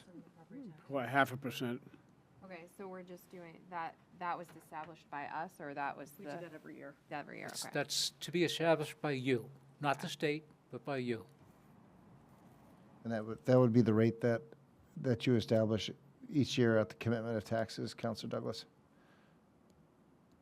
I guess my concern, and maybe you can help me understand this, Mr. Moriarty, but is the collection of this, so upon death, are we, like, how does that process work? I have concern. I know that you had kind of said that we have to establish what the poverty rate is, but just curious, like, what does that process look like? Maybe I'm not following, but like, if someone passes away, how are we collecting those funds? Yeah. Sale of the The property. estate Yeah, the is sale of the liable. property. But that feels very loose. It's like, so the sale of the property, what if it's not sold? Well, it would, or passes hands. It could, if they have a deed, Yeah. excuse me, if they have a will, Yep. and they leave it to their son or their daughter or both, then their son or their daughter would have the responsibility to pay. As soon as it changes Changes the hands. deed? Yep, you'd have to have that, and you can't, couldn't get a clear title Okay. until that was paid. So they any- couldn't complete the conveyance until that was paid off. Okay. Gotcha. So they couldn't clear probate or any of that jazz at that point. Councillor Cobb? I would just want to thank Steve and Mark Segrist for carrying the water on this thing. I know you guys work tirelessly around. on this thing. And to Bailey's point, I have one more thing which was brought to my attention by a gentleman that lives in town that probably On is, Forest Lake. no, he doesn't live on Forest Lake, but he's going to take advantage of this program. But he's never going to sell his property. He's going to donate it to the land trust. In that case, where does the funds come from? In my view, it would still come from the deceased's estate. Before the land trust can accept title to the property, the title has to be cleared. It can't be cleared until all existing liens are paid. So I guess that's his question. Is it worth opting out of this program if it's still going to come out of his assets at the end of life, which it will? One thing to consider, Councilor Cobb,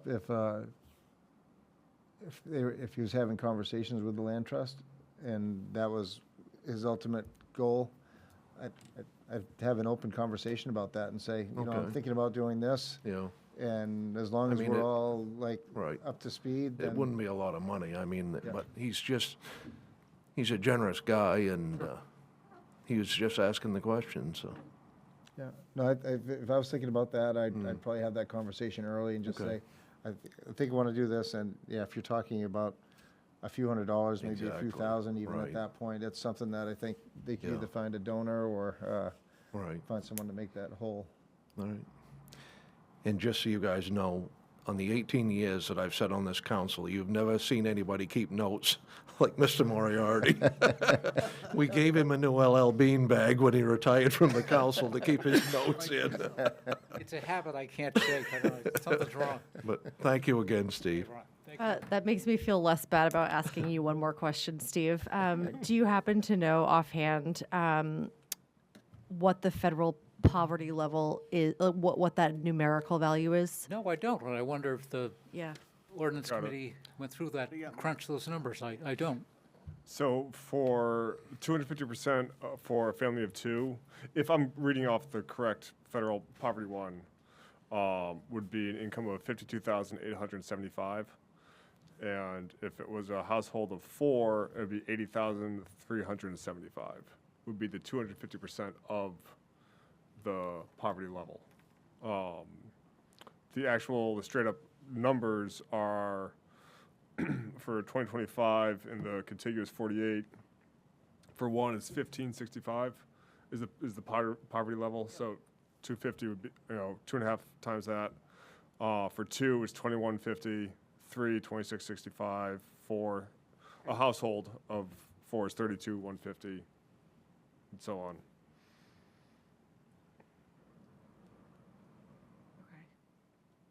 So if you have a two-person household, 52,000, and what I say, $875 would be, you have to make that or below to take advantage of that, if I'm reading things correctly.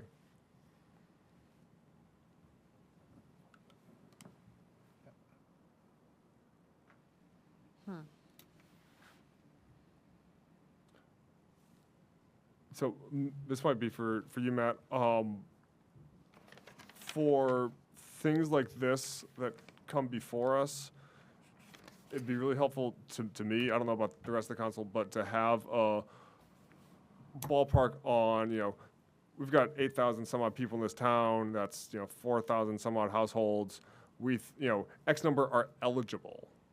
And of those, like historically and similar things, we've had this many, and ability to break it down to sort of I forgot whose point it was, but somebody's point of like, all right, well, what if everybody that's eligible takes advantage of this? Then that's, X number of dollars, tens of thousands, just thousands, I don't know, that the rest of the town is going to make up somehow for the next however many years. For something like this, and realize that more people will become eligible, some people will not be, will no longer be eligible, et cetera. But give us an idea of numbers of like, all right, this is right off the bat, we'd have to be able to fill this hole. Might be $400, it might be 4,000, it might be 40,000. But to give us some ideas on there, so we can have a good idea of, sort of worst case scenario, what do we need to plan for? That'd be really helpful for me coming into this to be able to say like, yeah, that's a great idea, or ooh, that's too much. Sure.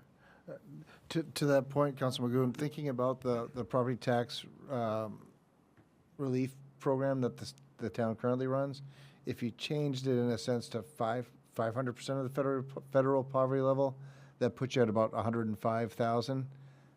The property tax relief program is at $100,000. So that could track very comparable if you wanted to tweak that tonight. But this is even more restrictive too, because the current property tax is 10 years, and this is 20 years. Yep. So, I don't know how many of those 10 are actual 20-year residents that would also qualify, but I'm guessing not 100%. And the age is 70 for both, right? Yeah. Eligibility. Yep. I don't think 100,000. Nobody's rich at 100,000 living in this town. You still probably you're gonna be paying 8,000 of it, after taxes. 8 to 10,000, you're gonna be paying the taxes a year anyways.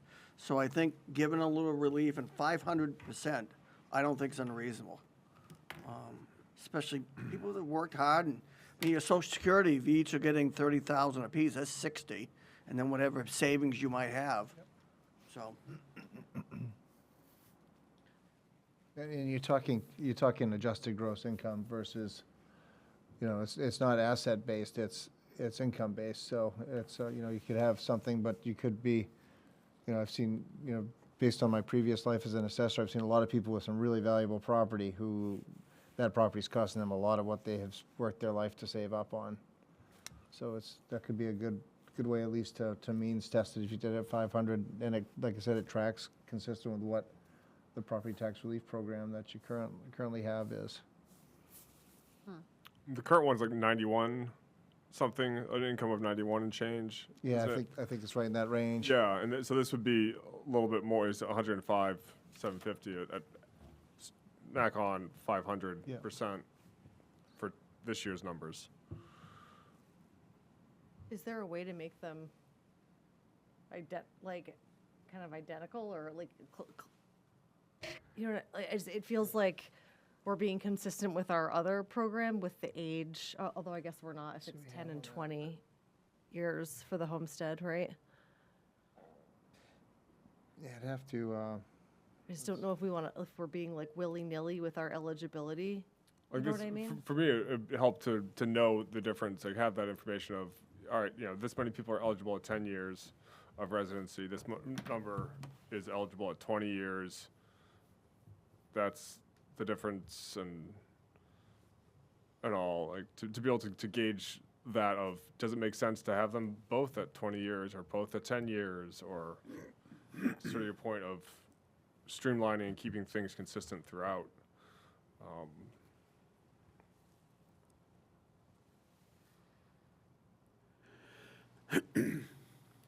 Let's keep it 20 years, and let's go to 500%. And we can also revisit. I think we After- can get some demographics, Yeah. I recall something from the last survey, 50% of the town has only lived here 5 years. I don't remember any other numbers, but that one stuck in my mind. I'd be comfortable with that. I mean, I think it's a good tool to be able to put into people's tool belt for the next year, and we can look at who takes advantage of it, how many people take advantage of it. Also, I think with the comprehensive plan, we know they're doing another survey, and so we might get some updated demographics from that as well, which if we need to make any tweaks, we can, but hopefully not to the level that the state had to do with LD 290 and do a full repeal. Hopefully that's not going to happen. No offense, Steve. We know that wasn't you. What does everyone else think? I would be in favor of that. So 500? 500. Mr. Ordinance, did you want to make the motion? I move to amend Chapter 261 Taxation, Article 3 Senior Property Tax Stabilization and Partial Deferral Program of the Cumberland Code of Ordinance as recommended by the Ordinance Committee with the following change on page 3, item E, from 250% to 500%. Second. I'm not supposed to do that, but. Second. Okay, Denise is the second. We have a motion and a second. Is there any discussion on the motion? Just that Bob did a really good job. Good job, Bob. Bob, we're all so proud of you. That was really good. Tell me what you really think. Oh my God. You're All just a those in swell favor? guy. Unanimous, Brenda. Okay, great. No, great work, Bob. Not only on the motion, and thank you so much, Mr. Moriarty. As always, thank you for your service. Thank you for being here. Thank you for answering all of our questions. Thank you for your copious notes. I'm sure we'll have to get you a new Ella Bean bag after the comprehensive plan, and then it'll be our pleasure to do that. Get your suitcase, Steve. Awesome sauce. Thank you, sir. Okay, 25-015 25-014 to review and forward to the planning board for a public hearing and recommendation amendments to chapter 315 zoning section 4, word usage and definitions of the Cumberland Code of Ordinances as recommended by the ordinance committee. This is really to bring the ADUs down to 400. Is there anything, Mr. Chairman of the ordinance, you wanted to talk to about that? We are just sending You this to took the the planning one board. line that I was going to use and stole it from me. Oh, I'm so sorry. Use though. So anyways, Was a one word, so moved. yes. Sorry, dwelling unit. Sorry, dwelling Yes, unit. so the Sorry. discussion was to reduce it from 600 to 400 feet. Do you want to give the background on it? Do you want to give the background on why Mr. Longley wants this to happen? Put it forward? Like the real life scenario, perhaps, or no? I'm trying to remember the backstory there. I know that we discussed it quite, I saw it in the email. I can say it if you want. go ahead. It's just really easy. There was like a mixed use development happening, and because our ordinance specifies the dwelling unit has to be not less than 600 square feet, they had to retool the design in order to accommodate that when they really would have liked to have a smaller dwelling unit above. So this brings it down to 400 square feet. I guess, I don't know, to make mixed use more feasible and make dwelling units smaller. Cool. Yeah. And it doesn't have to do with ADUs, it's just dwelling units. ADUs have their own rules. Sorry, I said the wrong word. Oh, it's okay. I mean, I also was wondering, because dwelling unit, it's got the D and the U, doesn't have the A. It's And they're similar. small. Yeah, Yeah, the accessory dwelling unit could actually go down to 190 square feet. yeah. Totally. That's pretty small. Tight quarters. This is a public hearing. This is not a public hearing, but if there is anyone from the public who would like to comment on this agenda item, you are more than welcome to come up here. No? He doesn't want to come up. Okay, okay, One that's audience okay. member. All right, our one audience member is gonna plead the fifth on this one. That's A-okay. Okay, so any council discussion on this particular item? No. All right, we are just setting this to the planning board for a public hearing. Yes. So if anyone wants to make a motion, that'd I'll be give cool. you a motion. I move to forward to the planning board for a public hearing and recommendation amendments to chapter 315 zoning, section 4, word usage and definitions of the Cumberland Code of Ordinances as recommended by the ordinance committee. Second. We have a motion and a second. Is there any discussion on the motion about dwelling units? No. Okay, all those in favor? Unanimous, Brenda. All right, next up. 25-015 to appoint members to vacant board and committee seats. It is my pleasure to ask the chair of our nominating committee if he has anything to add about this joyous moment. Thank you, Madam Chair. We met last Tuesday, the 28th, 3 board members, and we had a whole variety. It's still good, as we mentioned, to see the amount of people that are interested in putting in and helping out a community, and that's really what it is. And if you weren't selected this time, please keep trying, keep putting your name in. We selected some people this time who have put their name in a few times because they want to help, and for whatever, it just didn't work out the first time, but we want your input and we want your help, so keep trying. So this time around, we appointed board members to the Board of Adjustment and Appeals, Board of Assessment Review, Prince Memorial Library, and Lands and Conservation Commission. And we got a good group. As a whole application for, and they speak for themselves.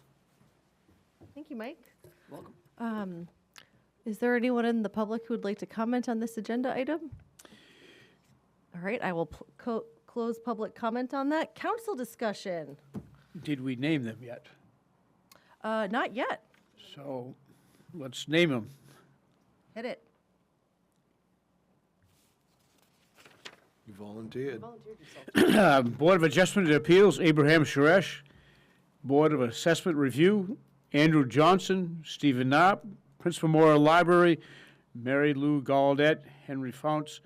Land and Conservation Commission Trail Subcommittee, Tom Weir. I'll give you, all right, was that a motion? Might as well Just let Just us Say so naming, moved. okay.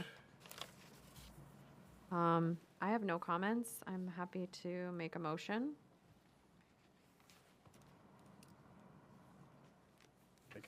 go for it. Okay, I don't know anybody, all right. I move to appoint members to vacant board and committee seats. Move to appoint Board of Adjustments and Appeals, Abraham Suresh, Board of Assessment Review, Andrew Drew Johnson and Stephen Knupp, Prince Memorial Library, Mary Lou Gaudet, Henry Fouts, and Lands and Conservation Commission Trails Subcommittees, Tom Weir. Second. Got a motion and a second. Is there any discussion on the motion? All those in favor? Unanimous, Brenda. Okay, new business. Counselor Eads, what have you got, my friend? I just want to say I appreciate you and Counselor Douglas and Whitney for surviving this blizzard tonight. You guys are all bundled up. Can't live like this. It's either 100 or it's 20 degrees in here, so you guys did very well. I just have a couple things. We talked about affordability and so on. There's a development going on at Harris Road, and the lots are $415,000. The other thing I have is I happened to ride up to Cop Motors the other day, and it was nice to see the snowmobile trails being used in the town. And we have more snow than Northern Maine does, as Ronnie and I both know. He goes all the way up the top. I go west in Maine, and we far beat anybody. So I just want to say thank you to the responsible riders in this town. We don't have any complaints. They're very respectful, and I also want to thank the landowners who give the riders permission to ride the trails. That without them, without their generosity, this doesn't happen. And finally, the last thing I have is, if you have a vanity plate or you have a low number or a number you want to reserve, you've got to get that in within the next 30 days. It's an application with the Secretary of State that you've got to reserve it, so when the new plates come, they're going to give you two choices of new plates, but you got to get that done or you're going to lose your plate, so. Tig. Yes. Go ahead, Bob. That's just on the chickadee plate, right? If you've got a conservation plate or a loon plate, Well, let's just say, Bob, you've got a plate from your folks, and your dad left you 1, 2, 3, 4, and you have 1, 2, 3, 4 on your, it means something to you. You've got to reserve that now, or you're going to lose that plate. Regardless, they're going to swap plates. You're going to go from the chickadee to the pine tree or nothing. You have two choices in plates. But if you have a specific number, I do on my truck. then you've got it's a $20 reservation fee to the state. Nothing's for free. But in order to reserve it, you've got to pay that and send that application Even in. though it's a loon plate. Yes. Yep. That's just for chickadee. Yep. So just reminded people to get that. And Whitney, if you could, I don't know if you guys already have it up there or not, but thank you. Good information. Madam Chair, that's all I have. Thank you. Counselor Magoon? So just a few quick things. One, I just remind people with the snow that we've been having, if you guys fire hydrant near you, shovel it out. I think what they're asking for is 3 feet around the hydrant and all. It's a little bit of work right now, but it saves a whole lot of work if the firefighters need to get access to that. And potentially save your house or your neighbor's house. So if you can, shovel out the fire hydrants. Then from the LCC, they're doing a woodland land owners workshop on March 12th from 6:30 to 8:30 right here in council chambers. There'll be lots of good presentations on land management, invasives, programs that you can use for assists and all that. And then the invasive subcommittee is looking to do a field ID workday, out actually in the field, identifying invasives. And there's no date yet, but they're looking for a good weather weekend sometime in the next month or so. And so there'll be updates on that when they've got a good idea of when that might be.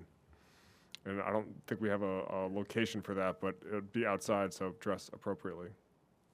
That's it. Councillor Douglas? There is a building committee meeting on Wednesday, February 12th, that I will be in attendance at Mabel I.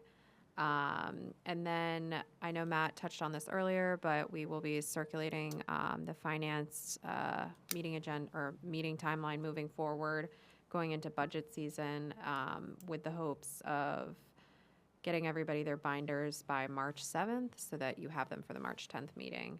The Monday, the 24th finance meeting, which will also be circulated shortly, will be adjusted to 5 o'clock p.m. To accommodate another workshop we're going to have that night. And that's all for me. Okay, Councillor Vale? Just a little bit of an update. I spoke with Matt, and actually I let Tig know about this.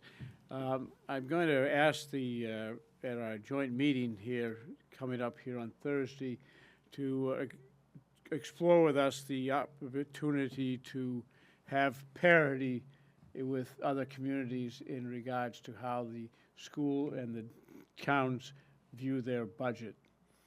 If you live in a town, Yarmouth, Falmouth, Portland, Cape Elizabeth, any other towns that is not in an RSU or an SAD, the convening authority, i.e. the town council or the select board, has the opportunity to review the school budget before it goes out to voters. In the instance where you live in an SAD or an RSU, you are not allowed, or you do not have that same thing that the other communities have. So it's kind of what I call parity. We all talk about parity with pay or equal rights or glass ceilings and stuff like that. So I'm going to have asked the town attorney to take a look at that and see what our opportunities are to resolve that or how that might be addressed. And so get the opportunity Thursday night. I want to bring it up to the school board and see if they have some ideas on how that might be addressed. So that, with this 15 years that I spent on the school board, the charge of the school board is not to address how their budget affects the taxpayers. We, on the other hand, hear from the taxpayers all the time of our taxes going up, I can't afford it. So I think that this is an opportunity for us to have a conversation with the school board and perhaps at a further date legislatively to address this difference between communities that don't live in an RSU or an SAD. So I got. Councillor Thorson? I got some stuff.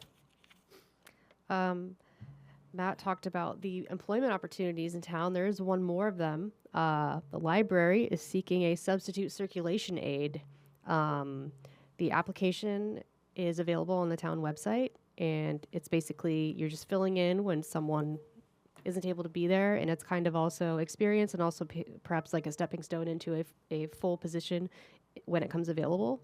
There's a lot more details on the town website, but it's there if you've ever looked for something at the library. The Orchard Subcommittee is still looking for additional members. You can find the application in the same place on the town website, just the generic boards and committee application. Just fill it out and send it in. It's pretty simple. At this point, the Orchard's main task is keeping the trees that we planted alive. There'll be lots of mulching, lots of weeding this year.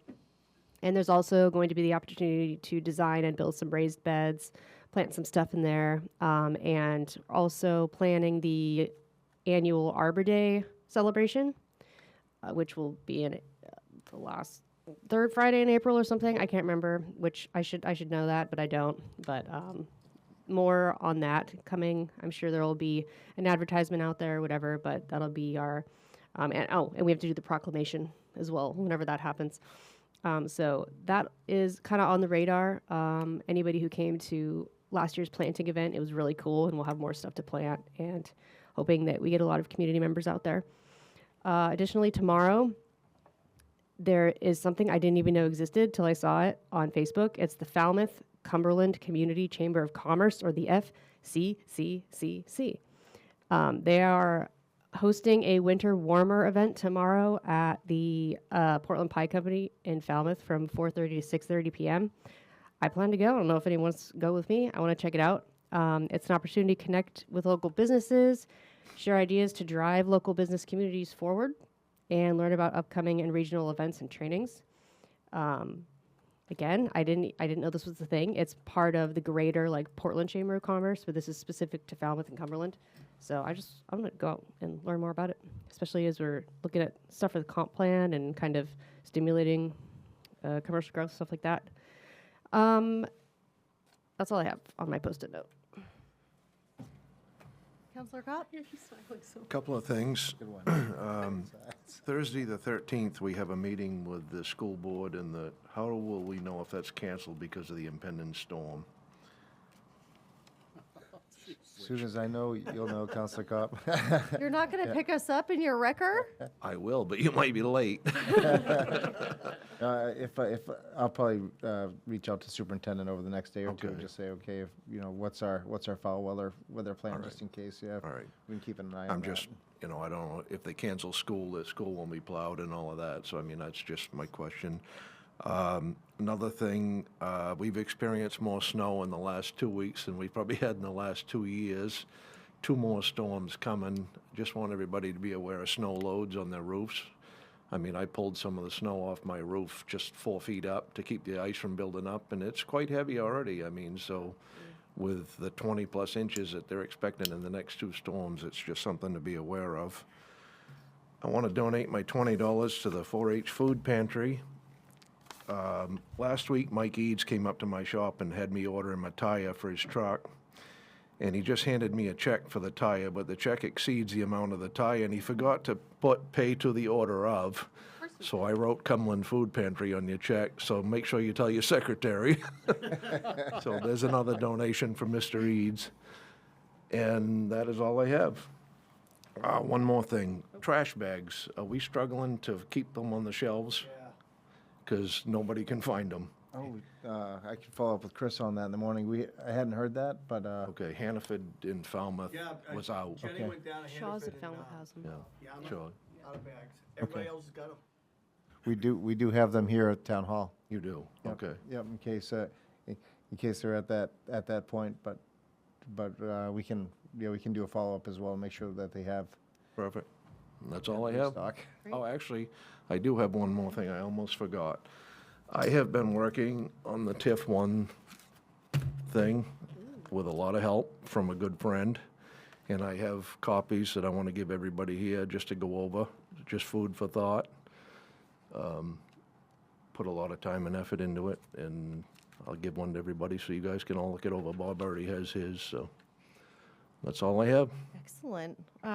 We're on the same wavelength, Ron, because my first item as part of new business is addressing TIF 1. We had a resident who was here during public comment at our last meeting who asked 2 questions and intimated, and I had answered those questions via email, but they had intimated that other residents had the same questions. So I just wanted to address those tonight to make sure that they're all out there. So the first question was, why is the town council discussing the extension of TIF 1 now when it doesn't expire until 2027? And so what we kind of talked about is that while, yes, TIF 1 expires in 2027, it's still important to evaluate and plan ahead as to whether or not we're doing transit or affordable housing. And while the new law allows for that 27 or 20-year extension of DECD's TIFs. We have to kind of make that roadmap and give the town attorney look at it financially to make sure that all of our ducks are in a row before doing that. So it's all kind of conversational, but there is future planning that's really critical in that. The second question was, why is the town council discussing affordable housing after the March 2024 referendum? And there was a question about what the town charter says, specifically Article 10, Section 4. And so basically, and sorry, just to, for folks at home, kind of the charter states that you're not able to put a particular item kind of back, if it was voted down, back kind of on the agenda. And so that is not what we were doing kind of in this situation. We're talking about affordable housing very, very broadly, not about the particular Drown Road proposal with Westbrook Development Corporation. That is very clearly not what we are talking about. It's very much just about affordable housing, our definitions, our thoughts. What does this mean? You know, is it ADUs? Is it infrastructure? Is it public-private partnerships? Is it developers? Those are the conversations that we're having as a council, and that we're also engaging with the comprehensive plan, as well as kind of with the planning board on to really understand what those priorities are and get all of that feedback before kind of any future action is taken. So I just wanted to take a moment to address those for that particular resident so that they knew. And anyone else who was curious about what the answers were. I wanted to give a big shout out to our SRO, Tony Kluke, Officer Kluke. I have a friend who works at the school and said that she just is amazed every single day by kind of the energy that he brings to the cafeteria shift, which I don't think is the easiest shift in the world. But he is talking to kids, engaging with them, and like it's just he's doing a really great job. So if we could make sure that the appreciation, if he gets a shout out for his appreciation known, you know, that he's doing something really special, and that's awesome. And then just a heads up to all my other chicken owners out there, avian flu is a thing. Watch out for your flocks. Try to make sure that you're taking all the precautions. It's a scary thing, especially as we go into migration season. Yes, migration season. Yes. So, and finally, Bailey and I had the opportunity to go to GP Cog's Chairs in a Circle. So it was with chairs and vice chairs from all the other members of GP Cog. I think there were probably 45 people there. Our theme was property taxes. Almost every single other municipality, I think with the exception of Scarborough, who just did their reval, said that their concern about property taxes were 9s or 10s on a scale of 1 to 10. Right, Bailey? It was. Yeah, and I think that Scarborough was only feeling better because they've just finished up their reval, and they have a very big TIF program. Anyway, so I just, we got some good kind of takeaways from that, and also there's going to be some more data to come, but also understanding what the tools are that other municipalities kind of have in their tool belt to help mitigate it. I think we heard a lot about TIF. I think others, TIF, growth, I think those were the big things that kind of they're looking to do, but rest assured we're not the only ones who are experiencing the pain, but hopefully by having dialogues with others, we can also figure out some ways that maybe we haven't thought of to get creative with it. So I will shut up now. I would be happy for a motion to adjourn if anyone. So moved. Okay, great. Is there a second? All right. All those in favor? Unanimous. Brenda. Happy Monday, everybody. Stay warm.